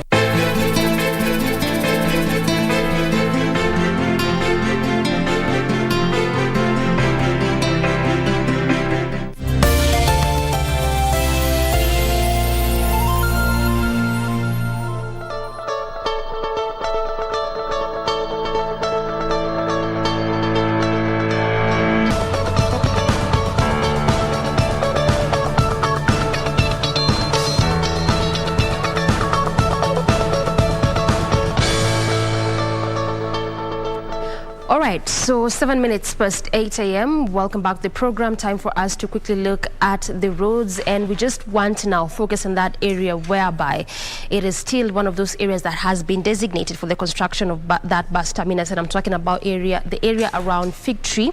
This is around Ngara area, and just again to brief you a bit on what will be happening, particularly when we get to April. That is obviously sometime early next week, as it was mentioned by the Nairobi Metropolitan Services, is that there's that expectation that public vehicles will not be entering the CBD, and this is public vehicles as well as motorcycles, all in a bit decongest the city. You can remember that this is one of those exercises that began with the former governor Mike Sonko. At some point he had tried that on Thika Superhighway, but that didn't quite succeed because there was still no existence of that bus terminus. And when the NMS took office, they began with the area around Green Park, which is actually going to accommodate vehicles coming from the larger Langata areas obviously around Rungai from that place. Kenyatta, sections of Valley Road are coming all the way to the city center. So far, they have done at least 3 test drives to just try and see if at all it's going to work the moment they embark on that. And as they have mentioned, that is expected to begin next week. So even at that, as that will be happening, there's still plans underway to ensure that they construct similar bus terminus in areas around Mudhura, which will accommodate vehicles that come from Jogo Road area, as well as Fig Tree, which is actually what we're looking at today when it comes to traffic, which will accommodate vehicles that come from Thika Superhighway, sections of Westlands, Kipani Road, coming all the way to the city center. So how is this area looking like in terms of traffic, even as we try and see if at all things have changed along Juja Road as well as the Outer Ring Road roundabout, knowing fully well that, again, that is also one of those areas that has clearly benefited from the construction process and project that was being undertaken on the road. So perhaps we can begin from the Eastleigh First Avenue as well as the Eastleigh Second Avenue, one of those busy areas. And again, every time or anytime we look at Juja Road, these 2 areas, good number of time, it always serves as a very good alternative route branching through Jogo Road. So clearly that could still serve as that. Right now moving at a very swift pace. In fact, no traffic at all. That has been clearly shown by that green color, which is a clear indicator of that. But before we get to that area coming through from the roundabout, again, just what we looked at earlier, things have changed around this roundabout, particularly why we keep looking at traffic every single time, because it changes every single time anyway.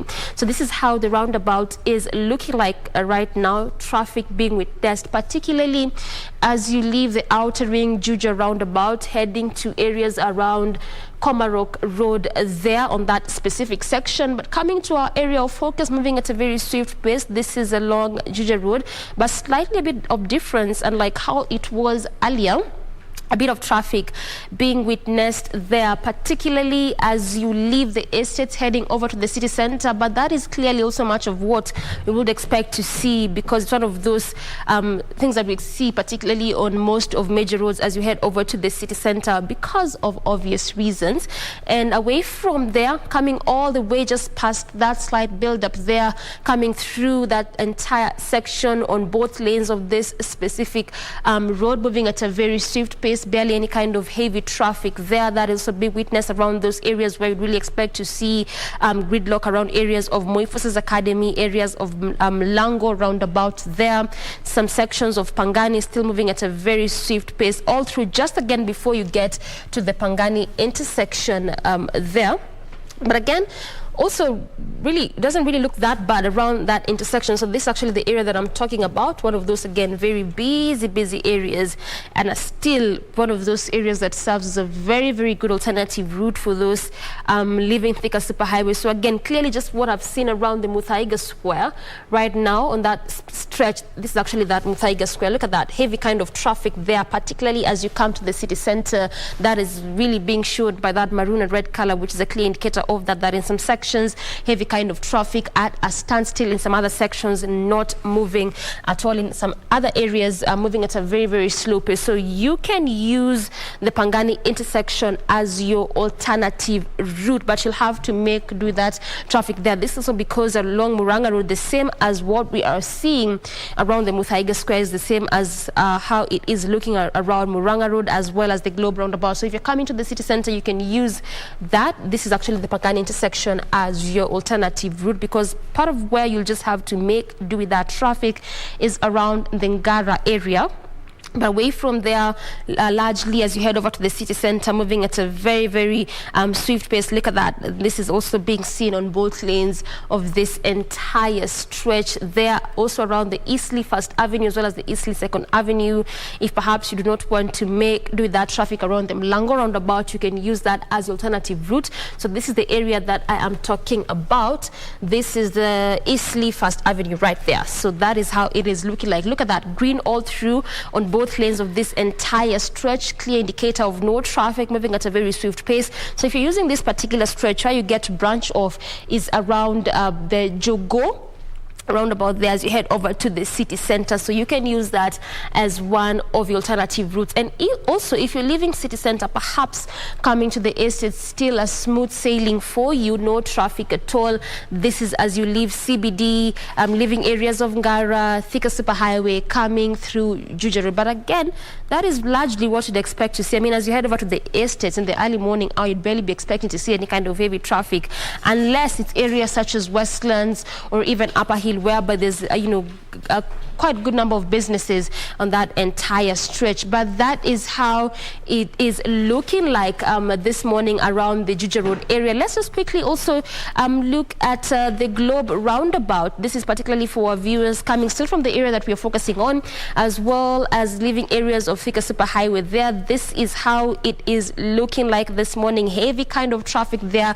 And just before you get to the Globe roundabout around the Muranga Road, and again, you can remember this is why I was giving those alternative routes such as the Eastleigh 1st Avenue, the 2nd Avenue there, as well as the Pangani intersection. Because of this heavy traffic there, this actually continues all the way up until some sections of Ngara Road there, continuing up until the Globe Cinema roundabout, one of those busy roundabouts because of its features branching off to major roads, minor avenues, slip roads. So clearly one of those busy roads. It also leaves areas of Westlands all the way from Wayaki Way through Kipani Road, as well as Thika Superhighway through Muranga Road, which is also what we're looking at, and coming through areas of Kirinyaga Road inside the city center, Moi Avenue as well inside the CBD. So this is how the roundabout is looking like. Not so busy, but still traffic being witnessed throughout this entire roundabout there. And also as you get to branch off through those roads that I've talked about, still traffic being witnessed there. So again, that was just to show you why we were looking at the Pangani intersection as one of the alternative routes, if at all you are coming to the city center, and you can clearly use that if you're coming to the CBD. That is how it is looking like in terms of traffic around those areas and roads we are focusing on at exactly 15 minutes past 8 a.m.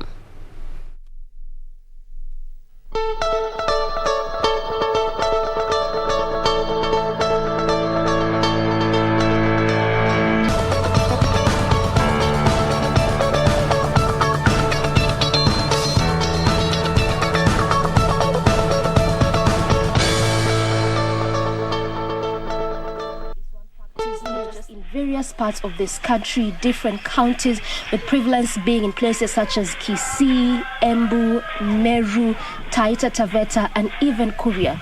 Twataka kuheshimu mila zetu, lakini ndio tuweze kuheshimu mila zetu, lazima pia tukae na tuseme zile mila ambazo zaumiza watoto wetu tuachane nazo, lakini zile mila ambazo ni za manufaa kwa watoto wetu tuendelee nazo. The government has also made various strides with the notion of wanting to stop this practice by 2022. When we instructed us with the Shebesh that the target of 2022 to have 0 cases of FGM is your plan, and we are trying to execute it. But Your Excellency, this cannot be done alone.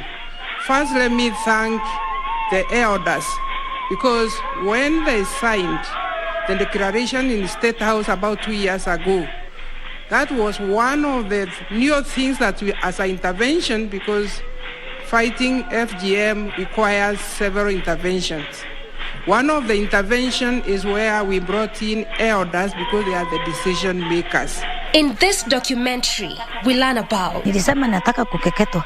Alishika hiyo maneno kutoka kwa nyanya yake, akaja naye kutuambia ati yeye nataka. Tulienda tukakeketa msichana mmoja akamblindi. We sensitized them about the dangers of FGM. And now, I'm in Tharaka Nithi County to find out if the government interventions are bearing fruits. Kerunya kaire ntige tonga ananka gerero ngabana kaya akandinga mukono ntige tonga ewa kwa mware enwa mugambo nchoweya. I got an appointment with Fides Kithinji, a reformed ex-cutter who practiced FGM for decades. She underwent the cut. Wakati nilitaidiwa nikiwa mkubwa sababu si hakuna kampuni. Unajua hii ni kampuni yako sasa. Sasa unaona wewe ukiacha huyu akitairiwa na huyu atairiwe na huyu mwingine, wewe uwezi waachwa peke yake. Sasa unakosa kampuni. Unajua kampuni. Sasa hiyo ndio inaniwezesha nitairiwe sababu hakuna mtu tunakaa na yeye. Nitakuwa peke yangu. According to Fides, it was more of a ceremony than an event. Sasa wakati huu ni wakati wa ule mtani. Ile mwenye kutairi anavaa hivi. Hata ukimwona na njia unajua yeye ni mwenye kutairi. Hata mwenye kutairiwa akiniona anajua ndio ule mtaani. Anaitwa mtaani. Sasa zamani mwenye kutairi alikuwa anaenda akiwa anaimbiwa. Anaimba. Sasa akienda pale ataingia pole na msisana naye hapa ndio mwenye kutairiwa atatokea. Na hii mlango amalisio mambo yake na mimi nitakuwa pale nje. Sasa hii inaitwa ovia mtani. Na hii ni nkio ya mtani. Hii mti inaitwa ramara. Yaani ile pimbo ya mtani. Ukienda kusukua mtani kama mtu anikujia hapa kama kuna tumano kama vile vijana. Kijana kama ule anakuja ananiambia tunataka uende ukatairie kwetu. Sasa leta ile pesa unakuja naye ili niweze kutoka. Kiniashia 1,000. Sasa nitampea hii. Ona, ataenda naye akijua mtani akienda atapelekea yule mwenye kutairiwa mwambie ukiona hii ujua hakuna utabadilika hata ukikataa tunakushika kwa nguvu. Poverty made Fides to become a cutter. Sasa nikaona nione kama nikitairi nitapata pesa. Sasa nikaanja hapo nikafuatilia wale walikuwa na barua. Wajua huku kutairi zamani ilikuwa ukienda kutairi unaenda unapea chibu pesa. Unakupatia barua unaenda kutairi nayo. Sasa ukiwa unapata ile barua utaenda hivyo utakuwa ukienda bila amuke.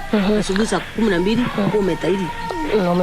Umemaliza na unapewa kitu. For one to qualify as a cutter, one had to cut at least 10 young ladies. Wajua ulikuwa unatairi kisirisiri, hakuna mtu anajua kama unatairi.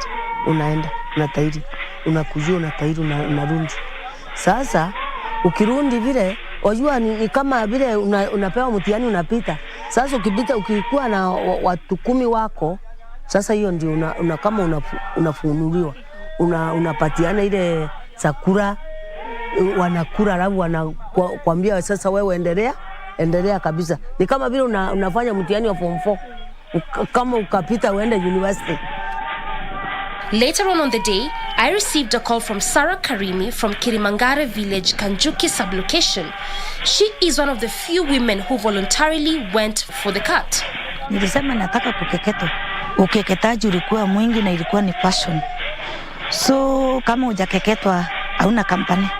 Mtu anakaa for how long ndio arudi kwa sawa kabisa ile mpaka anaweza toka aende nje atembea ndio na shughuli zake kwa kawaida. Utakaa mwezi. Na hiyo mwezi kwa nyumba ni mambo gani ambayo unafanyiwa? Kama ile kuku appreciate. So umetoka from one stage to another stage. Kiutamaduni kuna mambo mingi walikuwa wanafanya. Utaletwa watu hata kwa kuchape. Uko na kidonda na utachapwa. Utaambua kama ni mambo ya kuheshimu mama mwenye amekuwa support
practice with a lot of emphasis on working with locals, mainly the role models, women and men that are in support of ending the practice, women that have progressed well in their career and have not gone through FGM, and others that have gone through FGM are career women but are against the practice and have been able to stop the practice in their own families. So those are the people that we've been working with. There are a lot of awareness campaigns that have been held at the community level. A lot of government structures have also been supported, especially strengthening the court users committees, working with the area advisory councils, training the police officers, mainly to ensure that they understand the need for issues of child protection, because FGM falls under violation of children's rights as well as a form of gender-based violence. So as much as there is that much that the organization has done in reducing the practice from 58% in 2014 to 48% as at last year, a lot more needs to be done now that comparing the prevalence in the Tharaka County and the national prevalence of 21%, we are way above the national average with around 27%.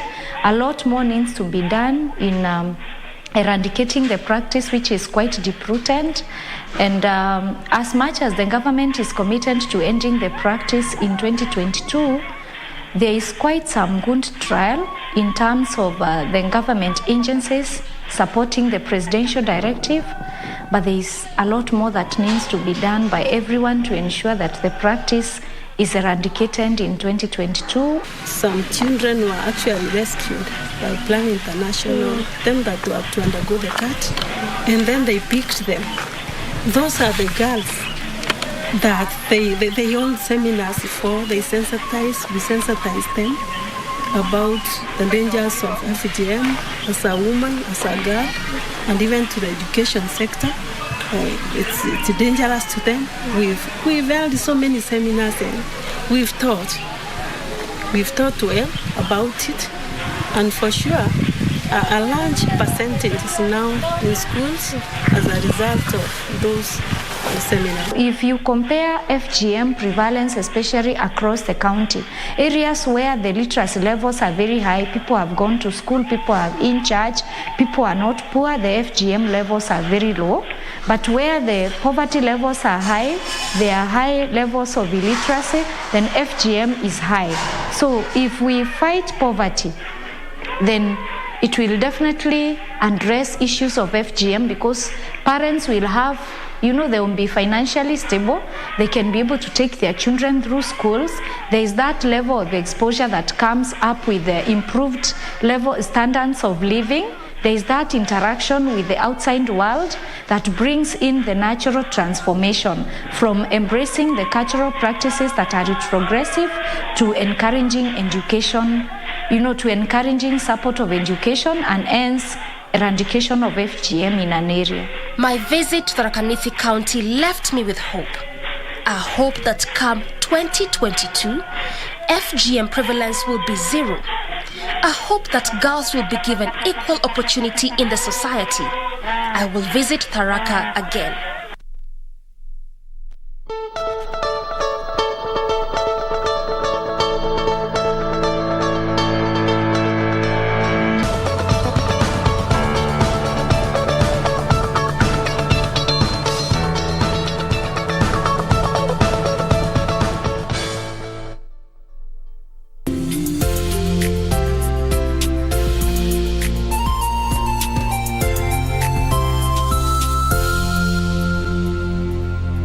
The management, staff and students of Merisho School wish to convey our congratulatory message to the KCPE candidates on their well-deserved success. Well done and congratulations on passing the 2021 KCPE exams. Muhammad sallallahu alayhi wasallam alitutahadharisha dhidi ya kutekeleza ibada za bid'a.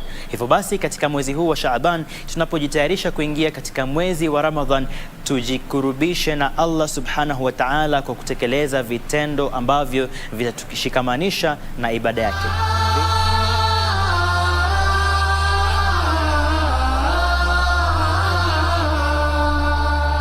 Your talent, dedication, and hard work have led you to victory. Merishaw School, home of the boy child.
Keep abreast of the developments live from the National Assembly and the Senate. On our members of parliament.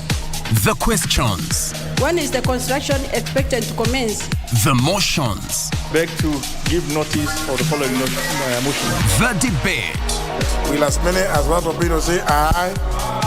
The statements. A statement on an issue of general topical concern. The petitions. Order number 4, petitions. Stay tuned to KBC Channel 1 and Radio Taifa for live proceedings from both houses of parliament from Tuesday to Thursday. Live, uncensored, unedited. KBC, your national broadcaster.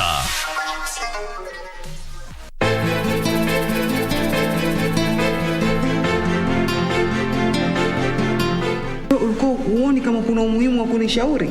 Mimi ningefanya hivyo, unajua hatungeelewana. Mambo gani yanaharibika? Unajua mimi hizi haraka zako mimi sizipendi. Hawa watu watatumaliza. Samahani, siwezi kukuambia. Maana sitaki tudhuru kivyovyote vile. Sasa ulikuwa unitia nini hapa? Kijana, mbona una haya hivyo?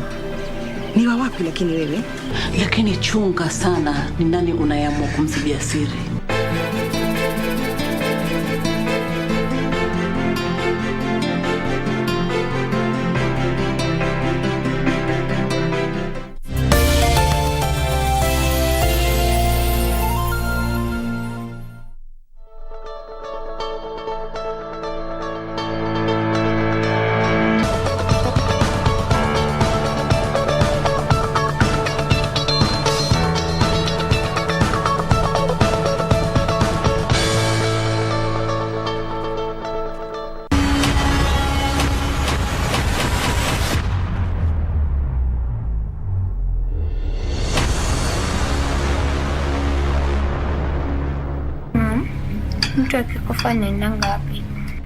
Sleep is a story about Makau, a 20-year-old man who struggles to find a way out of trauma caused by the actions of his late father and would do anything to gain back his sanity. Inspector Mogaka, my name is Detective Akenyi and I believe this is not my case. This leads to a change of behavior where he turns to revenge. Due to the trauma, Makau is unable to sleep and he keeps on having flashbacks of his father's burial, making him uneasy and restless.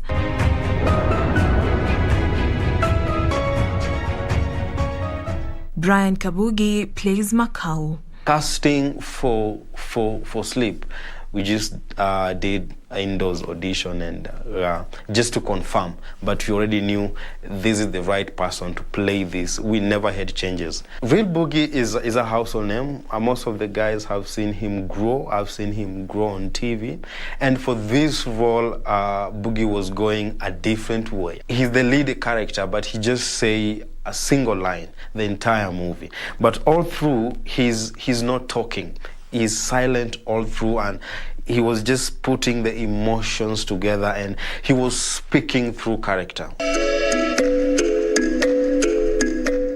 The film, produced by Vincent Ludeki, seeks to address mental health issues among the youth in the country. We wanted just to highlight what has been happening, because we've been watching news, and if you watch news lately, especially around the end of 2020 and the beginning, the other half of 2021, the first half of 2021, there has been a lot of killings.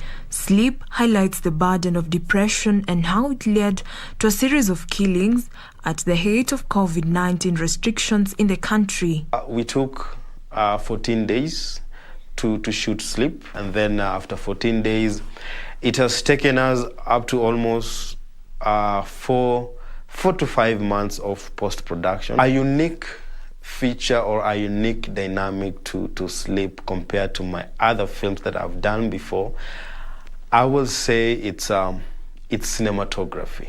I haven't done anything to that type of cinematography. Even after that, I've done another short film immediately when we wrapped Sleep.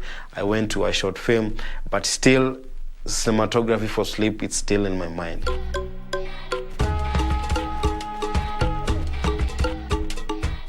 Scene 50C, shot 1, take 2. Kenya Film Commission has changed this, the industry. Kenya Film Commission has placed the industry where we can say, I'm a filmmaker proudly, and you can go home and tell your parent, I'm a filmmaker. The industry, in terms of quality, production, in terms of market, it has grown. And yes, Kenyans are watching Kenyan content. So,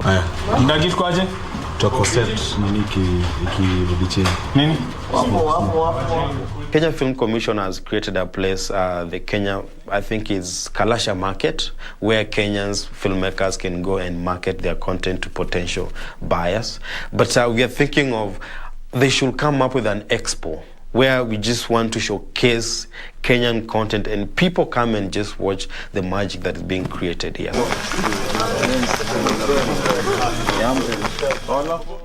Jacqueline Masharia for Cinemas and Theatre.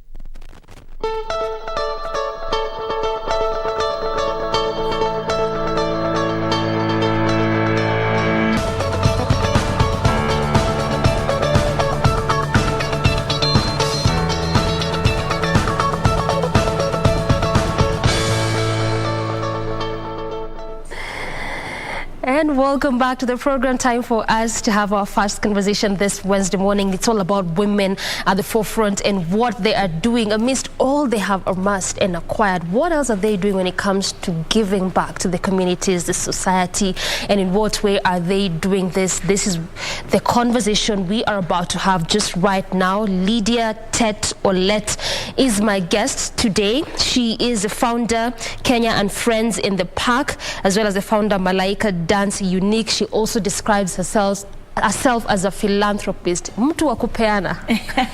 Yes. All right, so before you go to all that you're doing, because you're doing really a lot, not just here in the country, but even, you know, in the different places and areas that you have been. But from being an award winner, both at home and international, amassing and getting skills, experience, still both local and international. You have done a lot. I mean, I was just going through your word systems like, hey, I know. But in a nutshell, who is Lydia Tet? Okay, thank you so much for this opportunity, actually. Yeah, my name is Lydia Tetolet. I'm born Kenyan, and you can see with my bracelet, typical well Kenyan. representing the country. Well representing. And I live in the UK. I've been there for more than 20 years. And I refuse to forget my roots. I refuse to forget my culture. And I try and come home 3 times a year. Apart from the COVID time. So 2 years now, I'm here now, after 2 years, which is really not very good. And I do a lot in the UK, and because since I was a little child, I've always been giving out. And I've seen my mom. My mom, I think she was a very good, or she is still a philanthropist. And I took that from her. You know, they always say, give the mantle to somebody else. So I think my mom gave it to me. And as much as I do a lot. So I call myself an entrepreneur, and I also work with a lot of youths in the UK, because just in the UK only, we have 80% of youths in prison are black. 80% are blacks. So, and that really breaks my heart. So I work a lot with the youths. I'm also campaigning against domestic violence. So, because I did go through that myself. Okay. But it wasn't physical, it was emotional abuse. And so that's what I do, just in a nutshell. Yeah. You know, you really are geared towards one of those pertinent issues, and also looking at the demographic that you focus on, the young people. There's always a lot to be talked about when it comes to young people, and we'll come to all of that as you continue unpacking the conversation. But also talk to me a bit about your upbringing. I understand you were born, of course, in the country, in Italy. Was it mom or dad who was in business? Both in business. Yeah. How did your upbringing look like? Wow. I like that. Okay. I always say that we were not really poor, okay? My dad, because my mom was a businesswoman, and my dad was working with the post office, which means he had money to see us through. But he misplaced his priorities. And that's why I like talking to boy child regards that. Don't forget your family. Do you understand? Because, and it's sometimes you give what you have, but we have to break the cycle. If what you have, if what you know from your parents or from your grandparents is abuse or manipulation or denying your children what they're supposed to have, if that's all you know, and you pass it on and you pass it on, then where will our generation end? So somebody has to break the cycle, you know. And my dad did not break that cycle. So all he did was women and alcohol. So we were left lacking. So we had nothing. There's a time I used to go to school without shoes, and to be honest, I'll tell you the truth, I hated school. You know why? But don't hate school, guys. Go to school. Because every time they sent me home because of school fees, or you've not paid, so I'm home, you've not paid, I'm home. So I was like, what is this? So because of that, I really hated school because of that, because I was always home. So I was comfortable just staying at home. So my upbringing wasn't really great. And we're 7 siblings. 2 passed on, may their soul rest in perfect peace. So we're 5 of us. And there was a lot of abuse. My dad was very abusive. He used to really beat my mom. And one day I remember that he hit my mom and all my mom's teeth came out, and she had to go to the neighbor's house, and the neighbor hit it back with ile mwiko ya ugali, you know, and now they were like this. And when I grew up, I was asking my mom, why this was happening in the full glare of you children? Oh yeah, of course. That's what some useless men do. They just beat their wives in front of the children. They don't even think the repercussion of those children, or even silly women to beat their husbands. So it's both sides. It cuts across. But my upbringing, that was what it was. And there was not too much love as well in family, because we used to fight as siblings, like physical fight, argument, you know, because if mom and dad... So this stretched further to even you siblings in how you relate with one another. Because let me tell you something, if parents are fighting, there's no way there will be... Maybe sometimes, but most of the time, if the parents are fighting, it goes on to the children as well, because that's what you see. That's where you know. And that's why it's also is always a cycle. Because if your parents are fighting and there's a boy child in that family, the boy child will carry on and start beating his wife and expects you to stay because my mom stayed. So why are you going? Do you get me? And the same thing as well, a girl child can go and start beating the husband because my mom was beaten and she stayed. So this is the norm because we normalize things like that. So it was like that in my family.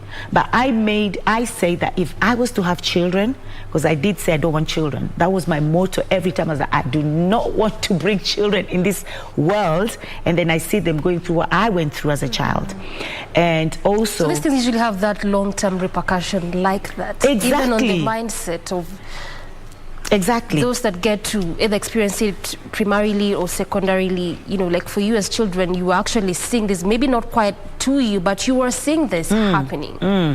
Yeah, it was really bad. It was really bad. My dad was really bad, but he's a good man now. He's changed. Alipata Yesu. So he's a good man now. So, but that's what was my upbringing. And I just made a choice to break that cycle. So I said, if I was to have children, because that time I was still young. Yes. So I said, if I was to have children, my children will never fight physically. They can have a healthy argument, because that's okay. You're allowed to agree to disagree. But physical fight, never. And my children have never fought physically. I have 3 beautiful angels. They've never fought. There's so much love within that 4 walls, within us. We're 4 ladies because their dad went to the park and he forgot the house. So he's still looking for the house. So it's just the 4 of us. And so it's you and the babies. Me and the girls. And there's so much love between us because I wasn't given that, but I made a choice that will happen. That's why I don't believe that, because that's how I was brought up, that's why I'm like that. Well, my dad, my mom did. No, you can break this cycle if you want, because this is now your life. Choice. Thank you. It's a personal choice. All right. I mean, just listening to you, story, and I felt like it was also important because you also want to understand where you're coming from with all that you're doing when it comes to giving back. You have not just stayed on the fact that you've gotten a lot of, because you've gotten a lot of awards. Clearly you have. But at what point did you break this? Because going by your achievements, the fact that you hated school, the fact that you lived actively in a place, in a house where domestic violence was the order of the day, at what point did you break this to come and achieve all that you have? Well, since I was a little girl, I used to look at my life and say, this is not going to be my life. I don't want to be like my mom. I don't want to get a husband like my dad, you know. And if I was to have children, I don't want my children to be like what we are as siblings. So since the age of 16, when I was 16 years old, I used to go to, what's this called, place called? At this point, you're still in the country? Yeah. I was still here. This place is called, where you go and buy things, not Kikomba, the other place. There's Kikomba and there's Markiti. Yeah, that's it. So when I was a little girl, I used to go to Markiti in the morning, at 3 in the morning, buy maize, buy maembes, okay, and because there's a lot of construction around, you know, at Kujenga, and then I go and boil the maize and then cut the mangoes as well and then put it on my head. That's when people say, hakuna kazi sijui nini. Look, there's always something to do. And I was only 16 years old, but I was fed up going to school, home. So I thought, what can I do to help my mom? It wasn't even for me. I wish I knew I could have saved that money. But I came and gave it all to my mom, which is good. I love my mom dearly. And I'll go to Mjengo people and I'll be, maembe auzwa, mahindi, maembe, you know, bare feet. And I'll get the money and by 1 o'clock, everything is gone. I come back home and then take some money, give it to my mom, and then the rest I'll be like, okay, this is for tomorrow again. So from 16 years old, I've been working. I've been doing something. I'm a go-getter since I was 16. I'm proactive since I was 16. So I don't sit down and wait for somebody to fetch for me. I don't sit down and depend on anybody. I've been independent since I was the age of 16. And that's when I said, this life, I don't want it. I want a different life. And I thank God that I got that. You got a different life. So when did the opportunity come? So I was a dancer. like I said, I didn't like school. So, and I'm someone who likes looking for But things you to finished? venture in. Yeah, thank God I did. But I ended up with ease, you know, and use and You whatever. clearly didn't like school. No, definitely All right, no. so you were a dancer.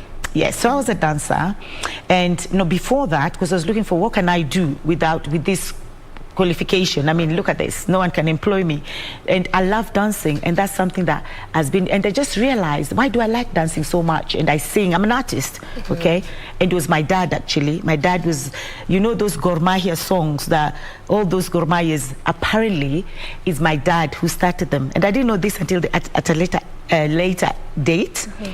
So this is me. I like dancing, I like singing, I like all these things, and I'm thinking, what am I going to do with all this energy?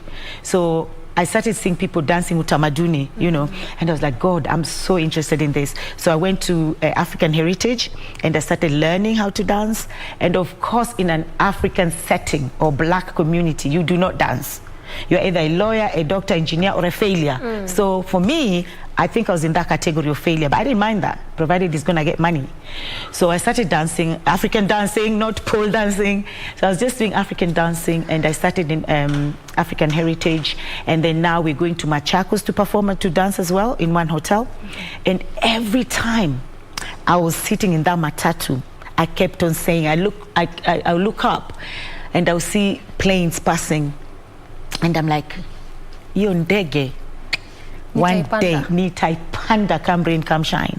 So because I was always this person who was so focused, I wasn't doing boyfriends, I wasn't doing alcohol. I don't drink alcohol, I don't smoke up to now. And because I'm naturally a crazy person, people always think, Lydia, uko sure ama ni bangi unavuta? I don't do all those stuff. I'm just a crazy naturally person, okay? Filled by the Holy Spirit. I think I have that a crazy Holy Spirit in me. And I used to say, because you know the power of the tongue and the power of words, if you confess positivity in your life, it will manifest itself sometimes in the natural. So I used to manifest that all the time. This is not my life. This is not my life. I will make it. I'll be a big person, and maju nitaenda. I don't care which maju it is, but that ndege nitaipanda. And because I kept on saying it and saying it, one day, eventually manifested on the physical, because that's what happens. Words are powerful, and also what you believe. If you believe in yourself and you believe, and it's not just about saying, it's about believing it, and it's about it, because you know our conscious mind doesn't sleep. So if you believe it and it sinks into your subconscious, it will happen. So every day, even when I wake up, I'm like, nitapanda ndege, nitapanda ndege. And you kept verbalizing and saying it. And it happened. I think that is just one of those perhaps good interaction we are having right now, because I mean, exams were just concluded on Monday, and obviously not every student got 400, not everyone will go to national or even what you call the counties, provincial schools. So sometimes it's that thing that my life is over. Exactly. Let's say I have people like you, because regardless of the grades that you got, you're still here trying to make a change to our community and our society altogether. So is that how Malkia Dance Unique was born? Yes, so when I went to the UK, when I now left the country at the age of 21, and I'm not going to say now how long I've been in the UK, because then you calculate my age, so I'm not going to say that, but I've been in the UK for a long time. And when I left and I went there, I went and I started cleaning, because you don't just, this is the other thing, one day you guys, this is a different topic, but people always think that Maju is so easy, Nikienda Maju, if I'm a doctor here, I'm going to be a doctor. No, my darling, life is hard, and it's different, and it's culture shock as well. The language, the food, the environment, everything is culture shock. So I get there, we speak our English, sometimes they don't even understand. They're like, excuse me, pardon, excuse me. So I have to spell it out. I have to be like, okay, I mean, and then they're, oh, that. And they make you feel like that. So you have significant? Yeah, so you have to adapt so fast with the culture. And that's not easy. As a young person, I didn't even know what I was going to do. All I knew is I want to go Maju. So when I got there, because I thought life was easy, I'll go there and start dancing. It wasn't like that. It took me almost 4 years to get into dance. And then I started working in a hotel just kuosha hoteli, like a chambermaid. It's called chambermaid. So I started working in a hotel, and then I went to old people's homes. I started working with old people, and I was just doing all these odd jobs. And it's not really odd. If some people are doing it, that's fine. That's what they do, and that's fine. I'm not disrespecting anybody's career. Yes. And I finished doing that, and then I started working with the youths in a Bernardo 16 plus. And I think that's where this passion came from, because I used to see these youths and I'm thinking, you have the opportunity. I'm coming from a country where youths don't even have opportunities. Youths finish university and they don't even have work. But you've been given money to go to school, like they're being black, I don't even know what the word. Oh, if you go to school, we're going to give you £15 or we're going to give you £50. And they still even don't want to go. And then they're in this now, they're being looked after and they're being paid to be looked after. Shopping is done for them. Money is being given for them to spend every month. We are being paid, of course, to look after them. So I was like, seriously, what is wrong with these children? So that's when I started talking to them, just to find out, why are you behaving like this? What's going on? So it's from that, this passion of working with the youths now grew. Because I was like, I don't want to see, and most of them were black children, again, black children. And they all had something in common, one thing to say in common. Everybody who you spoke to said the same thing, My parents are never home, And because it's hard. It's hard when you go to a different country, there's nobody. You know, here we're like a community, but in diaspora, you're alone and you don't even know what to do, especially if you don't know anybody. So you just do what you think is right for your children, but most of the time it's not, because you're thinking, oh, let me work hard, and then you have the whole village in Africa waiting for you to feed the whole village, and then you have your children. So when you're doing all this and feeding the village, to whose expense are you doing it to? The children, of course. So when I started doing all these jobs, I wasn't still happy, because I know that I'm a performing artist. I love to dance. That's what I want to do. So one day, we go to a club, because I love clubbing, and we go to a club, and I see these traditional people dancing, and then they call people on stage. Before even they call people on stage, I was on stage, because I know the rhythm. So they're teaching people how to dance. They call it audience participation. And every step they did, I did. Every step. And then when we finished, the guy came to me and said, wow, you're quite a good dancer. And then I said, yeah, because I'm a dancer. And he said, oh, where do you dance? And I explained to him, but since I came to the UK, I've never danced, blah, blah, blah. And then he said, okay, I'll give you somebody. So he gave me the contacts of a company. It's called Ajido Pan-African Dance Ensemble that does just traditional dancing. So I went there, got an audition. Of course, I was a good dancer. Come on, trust me. And they took me in. And I started working as a dancer.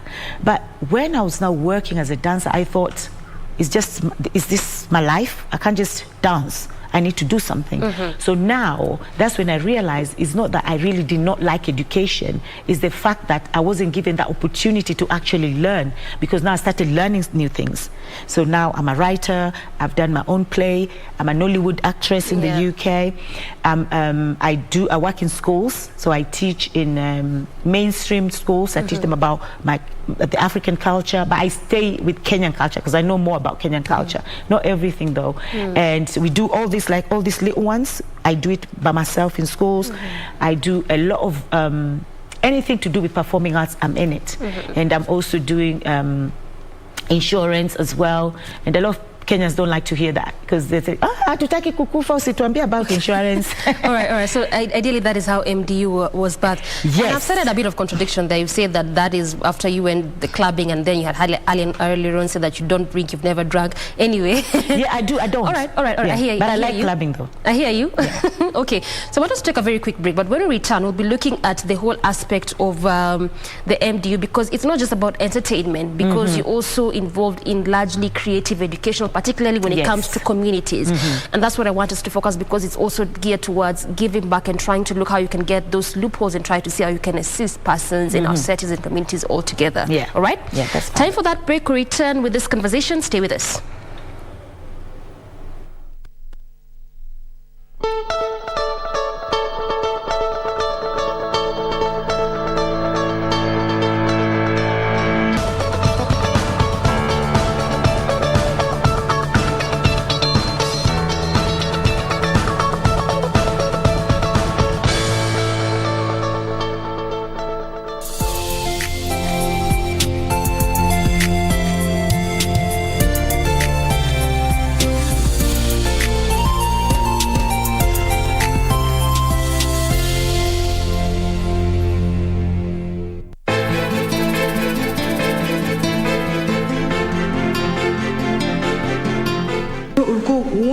kuna umuhimu wa kunishauri?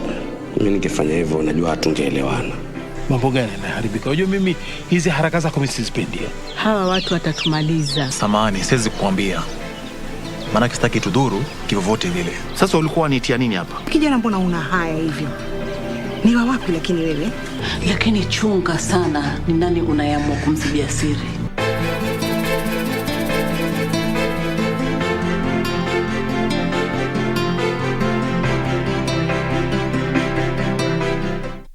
Keep abreast of the developments live from the National Assembly and the Senate. On our members of parliament.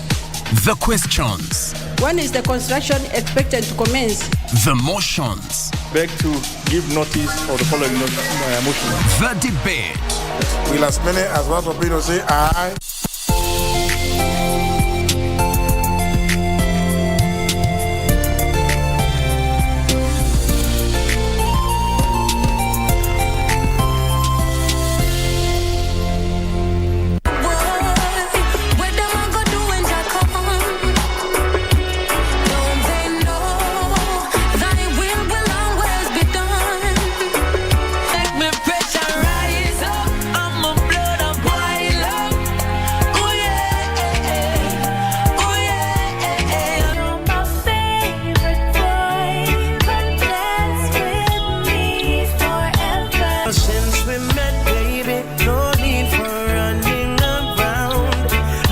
You cool me down. You cool me down. 1, 2, 3. I love you. 4, 5, 6. I'm missing you. 7, 8, 9. I want you back. Oh baby, I'm telling you, I'm sorry, but I'm leaving you. You never should have made me cry. I'm sorry, but I'm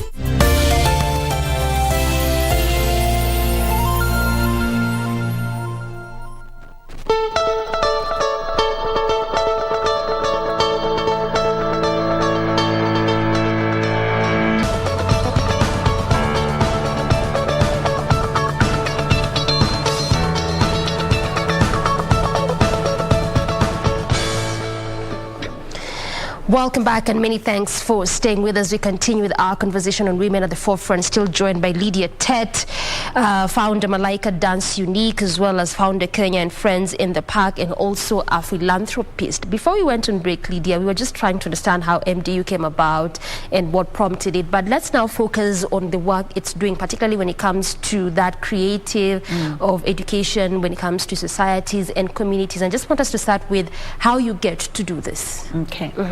So I used to work for somebody first. Yes. And from there, that's when I ventured to open a company, Malaika Dance Unique, because I do believe in working for self.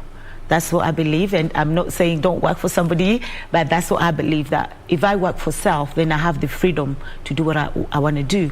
And so I started Malaika Dance Unique, and that platform is to educate the youths. So it's not just about going to, because I go to different schools and I teach them and I empower the youths as well, and it's all through the Malaika Dance Unique.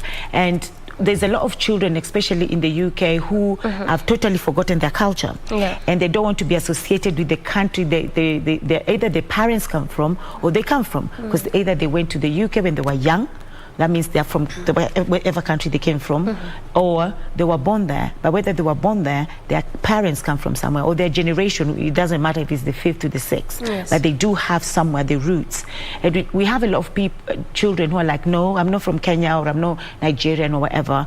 And now that's where I come in and I start educating them on the importance of knowing your roots, because you cannot move forward if you don't know where you come from.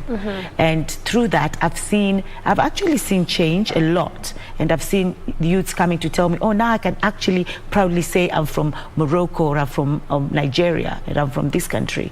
And my own children as well, even though they were born in the UK, but they all know that they're Kenyans. There's even one time when they were doing this thing in school, and my daughter said they were writing their history. My daughter says she's Kenyan, and the teacher called me and said, why she says she's Kenyan? She was born in the UK. And my daughter said, well, my blood is Kenyan, and blood is more important is more powerful than a paper. because me being British, I was born in Britain, it's just paper, but my blood is Kenya. So, and that's what I try and implement in other youths as well. So it's about, and I work more with black children or black youths, not that the other community don't matter, but it's because I feel like it's the black community that needs more teaching in regards to their roots and their culture.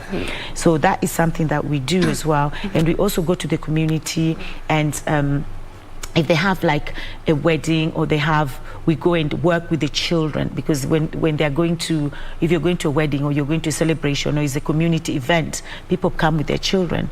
So we go and facilitate workshops for the young ones. We go and facilitate workshops for the children. So that is all what Malaika Dance Unique does. And so really you have a heart for young people, completely and totally. So is that then just empowerment only, or there's something more than that, but as it pertains to the young people that you do? Well, we also give young people a chance to now go outside and do the workshops themselves. So like now I have somebody who have opened their own company because of the training that we gave them. And then we also we do acting as well, because I'm a director and a writer of a play. In fact, there's a play coming out in September called The Darkest Hours of Victory, and the play is about the Mau Mau. So we say the unforgotten heroes in Kenya, because we know that a lot of the Mau Maus, people who fought for our independence, are never recognized, or most of the times they're not recognized. Even when we have October, which is the 20th of October or 12th of December, those are the times we're supposed to sing their praises, but it's never sung. We still talk about investments at that time, rather than talk about the heroes. So I wrote a play in regards to that. I had to go to Gitu Akahengeri, who initiated the payment of the Mau Maus, and he gave me the story of what happened, because I wasn't there. So he gave me the story, so I did that. And now I'm also teaching the youths, especially Kenyan youths, of what the history of Kenya, and allowing them as well to act it. So we're doing that. And then now is giving the youths as well a privilege to now take it. So you give the baton to them, so they now take it out and implement the exact thing that we're trying to do in Malaika Dance Unique. I like that. So then it just means that it's not just the youths in the UK, the blacks that you're talking about, but you also do this back home. When it comes to those empowerment programs. How do you get to do this? I mean, you are largely in the UK, of course, you come back to the country. How do you merge this young people together? Well, like when I'm coming home, I always have I've done a program already. So I said, okay, when I'm coming home, I'm going to see these youths. Like on Monday, I just came back from Bungoma, Kibali University. I was there doing a speech for the students there. So what I do is I liaise with people here who have schools, or either universities or schools. On Friday, I'm going to, that is a philanthropist part. Do you want me to talk about that, or talk about that later?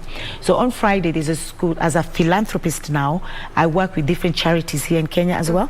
And one of them that really my heart is so close to is a school in Kibera called Shama Splendid School.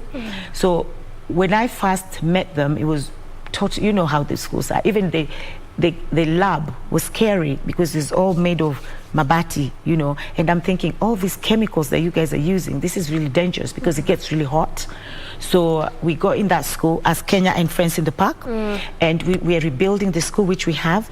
And every time we have people coming from diaspora, I always send them to the school, either to help with the project, if it's feeding program or teachers program payment or whatever it is, or buying a uniform for somebody. Like this Friday, a lot of people are coming from diaspora, so we're going to have like 30 people coming, because there's somebody's wedding. So they're going to this school, and they're going to do some feeding program, and then they're going to take the boy child out there, the girl child, and talk to them, just to empower them. So we do a lot of that. So I do a lot of that with people in the diaspora. They help a lot as well. When I put it out there and say, okay, I'm going back to Kenya and I want help, financial help. Like it was my birthday last time, and I said, I want, for my present, I want money, because I want to give this money to the school. And I actually collected more than 100,000 Kenya shillings, and I gave it all to the school. So we work with that school, and we also work with a lady called Njeri. She does usikimye, and usikimye also is in line with what I do, because she she campaigns against domestic violence, against child molestation, and all those are the things that I also do, especially in the UK as well. I have a show that I fight or I campaign against domestic violence. So those are the things I do as a philanthropist. And this you do through Kenya, is it? Kenya and Friends Kenya in and the Friends Park. in the Park, as well as also MDU, just trying to also see how you can uplift the lives of young people both in the UK as well as in the country through empowerment programs. How have those success stories been like? You know, because young people oftentimes, there's that conversation that keeps going around. They're always in different fronts. They keep feeling that they are left out. They are not in the decision-making tables. They are not part of the conversations in larger fronts. You talk about the different capacities, they are just not there. So let's look at those success stories in terms of how you've helped these young people in both the UK as well as Kenya. In the UK, it's been a very good success because, like I said, there's a lot of youths that are in prison. And by me talking to a lot of youths, I think I would like to take the credit, but I would say that he has helped a lot of children to stay out of trouble because when I first meet them, they're all this, like, yeah, auntie, you know what I'm saying? I don't know what, with trousers over there. And then by the time I talk to them and I try to tell them, look, this is not how life should be. That doesn't make you cool. By the time I see them now, their trousers are there. And then the next time now they have a belt, which is good. So they get some discipline? Get some discipline. And they now start knowing how to carry themselves, okay? Because it's just about, now you're doing this. In 10 years' time, it's going to follow you because everything we do in life has a repercussion.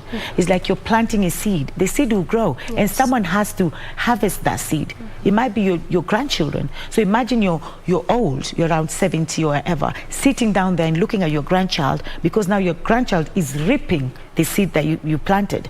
And now you feel so bad because this child is suffering and suffering. And they're suffering because of your mistakes. They're suffering because of the seed you planted.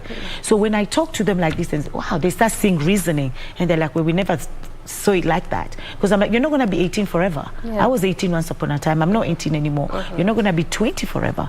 So I've seen a lot of success stories in the UK. And I've also seen a lot of success stories here, especially with that school, again, going back. COVID time, I still had Zoom meetings with them. I still managed to do Zoom. So nothing was hindering you from conducting these programs? No. I was still doing Zoom meetings with them. Every Saturdays, I'll do Zoom meetings with them. I'll talk to the teachers as well, because it's not just about the students. Also, we have, because in the UK, there's a lot of time teachers have it's called Inset Day. So teachers just teachers, and somebody comes and motivates them, or somebody comes and talks to them. So I told this the principal that I also want to talk to teachers, because again, sometimes the child's life is either made or destroyed by a teacher. So teachers also have to know, because if a child is young and this teacher keeps on saying negative things to that child, because you're a figure of authority, and we're brought up to respect figures of authority. So if a child hears a teacher saying these negative things in their life, they'll grow up just thinking, yeah, I'm stupid, I'm this is who I am, and then they start behaving that, because now that is manifesting itself.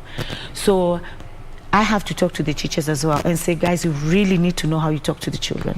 Don't ever call children these negative things, because you need to know how to separate and identify a behavior and a child. And that's why they say God loves the sinner, but he hates the sin.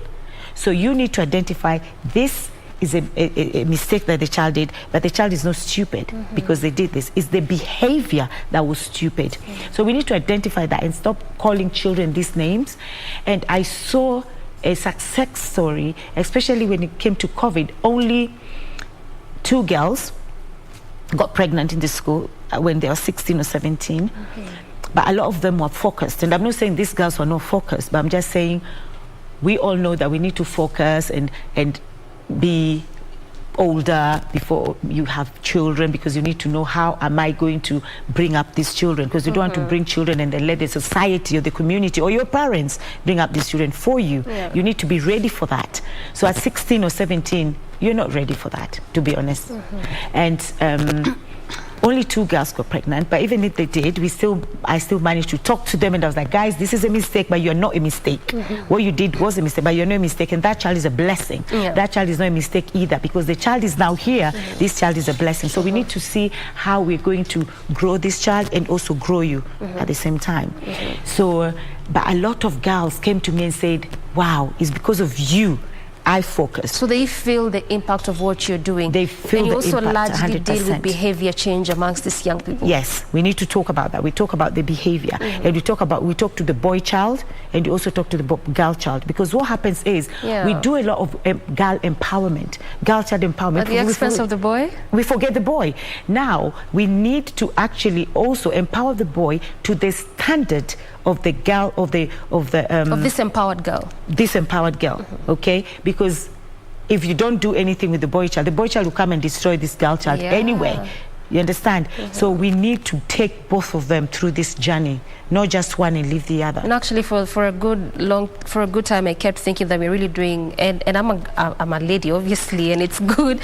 But for a good time, I kept feeling like you're doing so much for the girl at the expense of the boy.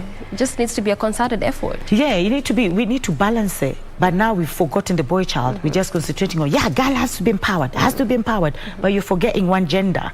So I think they need to be a proper balance. And then we might, I'm not saying we will, or we should have a better community tomorrow if we balance it both. Balance it and do it very well. And do it very well. Now, I mean, with what you're doing, clearly, just also from what you're telling us, there's a lot of impact that you're putting back to the community and the society. Because you could have decided, I've gotten a lot with the plays that I'm writing, the movies and the series that are playing in the UK, in Nollywood. You could have said, let me just sit. I've already gotten what I wanted, but you're choosing to use your story, what you went through, with what you've achieved, to try and see how you can give back and assist the society and particularly the young people, because they really tend to feel so much vulnerable. But we cannot shy away from the fact that there's a lot of challenges. Just the way you mentioned that during your birthday you asked them to bring you money because you wanted to give it back and see how you can inject it, the different projects that you're doing. So really, what keeps you moving and forward and motivated, that regardless of what is happening around, I still want to do this for my society, whether in the UK or Kenya, but I want to make a difference in the lives of these young people. That's my why. You know, they always say that you need to have your why. Your why is what wakes you up. Your why is what pushes you. Your why is what makes you try. Your why is not what makes you never give up. Okay. And to be honest, my why is my 3 beautiful angels. Wow. Because their dad left me when my little one was 2. Now she's 16. And when I look at my whys, when I look at my children, I want them to make an impact to the community, even when I'm gone. So if I'm selfish and I don't teach my children how to give, because even my children, they're givers already. When it's Christmas, they cook food for homeless people in the UK. And sometimes, so they began doing this from that age, yes. And there's even I think it's last Christmas, I had a fight with my children because they were like, their expectation and there was too much. They're like, oh, we're going to cook. And I said, no, honey, you have to be realistic. This is too much food you're going to cook for this guy. No, mommy. So they were angry with me for 2 days. They didn't talk to me because I'm trying. They were like, you don't want us to feed these people. I said, no, you have to be realistic with what you're doing, right? So they have that passion already. And it's because they've seen their mom having it. It doesn't just come from anywhere. Yeah. Okay, because I also saw my mom doing it. And giving back to the community is something that I'm telling you, one day I got money. I just came in the house and I got £2,000 from the bank. They said, oh, you spent so much money, I'd given so much money, whatever. And I looked at it and I was like, I'm taking this to Shama. I'm taking this to my charities in Kenya. And my children just said, we knew that's what you're going to do. Because everything I get, I just want to put it back. And I don't know why. I'm just this person that just like giving. You just have a heart. I just have, I feel sorry when I see people suffering, and I know I cannot help everybody. That's impossible. And I just help where I can, and I always encourage everybody to help where they can. Because if we are 10 people, you're helping here, I'm helping here, helping here, helping here. The river will be big because it's always just a drop of water. So if everybody's dropping, we'll have an ocean at the end of the day, and that's how it comes. So with Kenya and Friends in the Park, this one started in 2015, and how it started is the fact that there's a girl that I knew. She was only 28 years old, and she committed suicide. And the note that she left behind was the fact that she was lonely. And she even did her makeup, her nails, her everything. So she knew this is something that she planned, you know. And that really broke my heart. And I was like, wow, how can somebody be so far? Because diaspora is home, away from home. It's really, really lonely in diaspora, to be honest. Yeah. And this girl committed suicide. And there's another Ugandan girl who died in the house of starvation. And I was like, seriously, in the UK, you're dying of starvation? It's because she didn't know anybody or she didn't want to run to somebody. So I said, you know what can I do? What can I do to make a difference? So that's when this idea came about. Was birthed. That is when it was birthed, Kenya and Friends in the Park. So I said, okay, so if we call, and then also the investors part of it.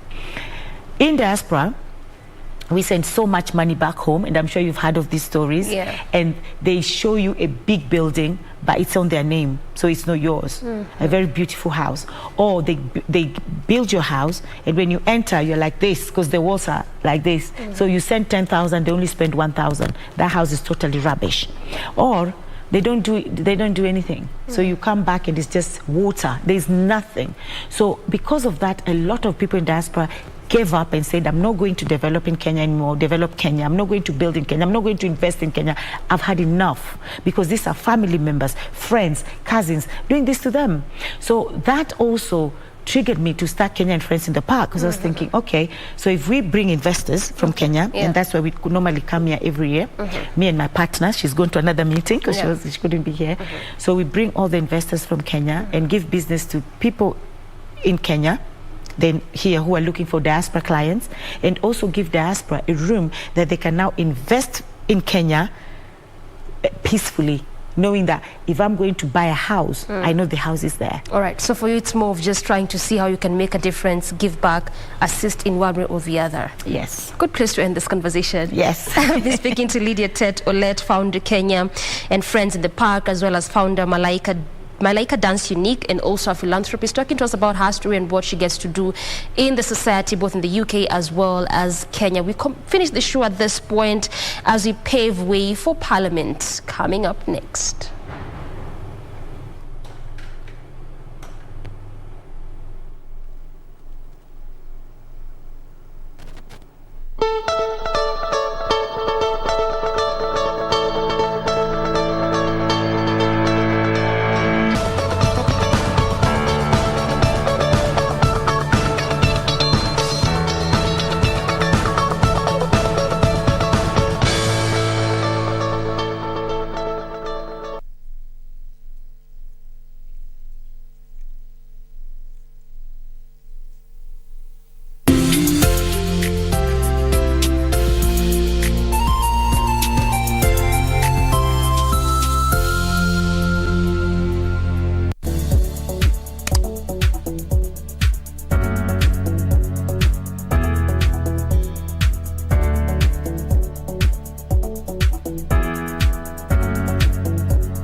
Mwongo mmoja umekamilika.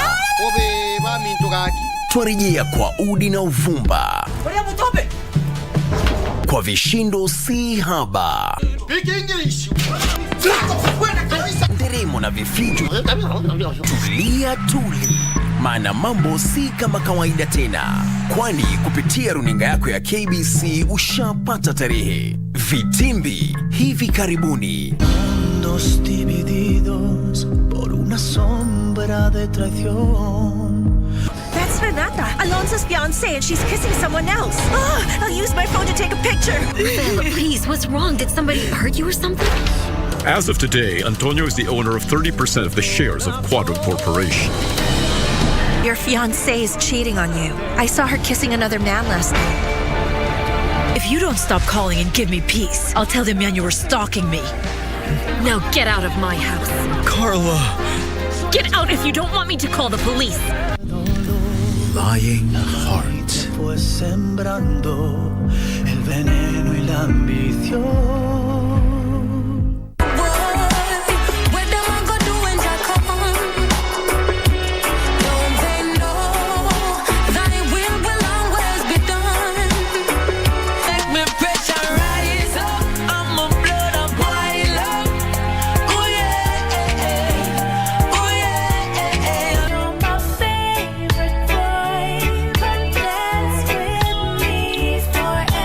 Since we met, baby, no need for running around. Looks like you cool me down. You cool me down. 1, 2, 3. I love you. 4, 5, 6. I'm missing you. 7, 8, 9. I want you back. Oh, baby, I'm telling you, I'm sorry, but I'm leaving you. You never should have made me cry. I'm sorry, but I'm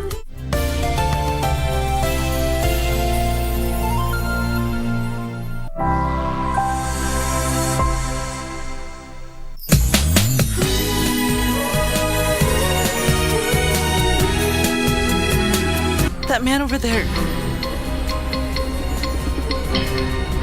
is my ex-husband. Go dig out who this Shannon is. I want to know everything about her. Yes. Pinky's brother! Paulie's going to die. Hurry! What? What? What? Pauline's been in an accident?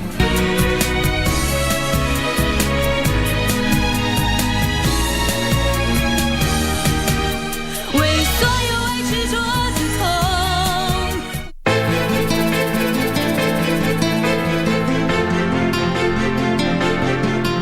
Ulikuwa huoni kama kuna umuhimu wa kunishauri? Mimi nikifanya hivyo najua hatungeelewana. Mambo gani yameharibika? Unajua mimi hizi haraka zako mimi sizipendi. Hawa watu watatumaliza. Samahani, siwezi kukuambia. Maana sitaki tudhuru kivyovyote vile. Sasa ulikuwa nitia nini hapa? Kijana, mbona una haya hivyo? Ni wa wapi lakini wewe? Lakini chunga sana ni nani unayeamua kumzibia siri.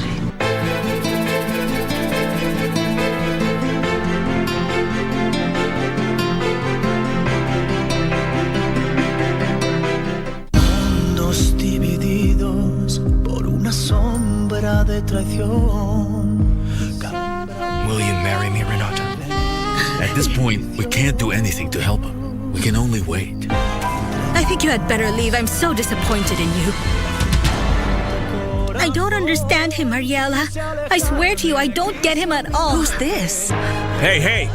Hey, Cribble, where are you going? Enough. I'm talking to you. Come back here. Enough.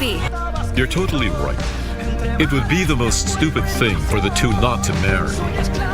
Especially now that we're about to start a project in Costa Alegre Bay. Lying heart. Pues sembrando el veneno y la ambición.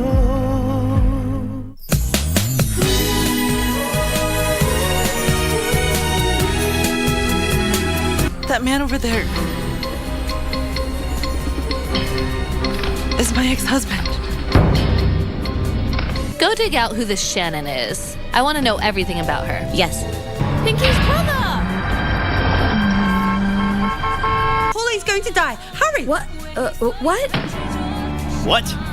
Pauline's been in an accident?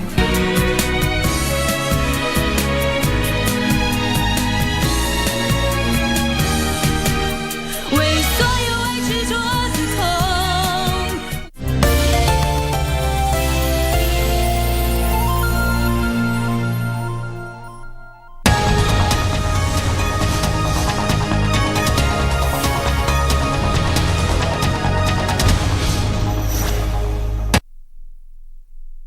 Free or Sotsi. This debate will be a resumption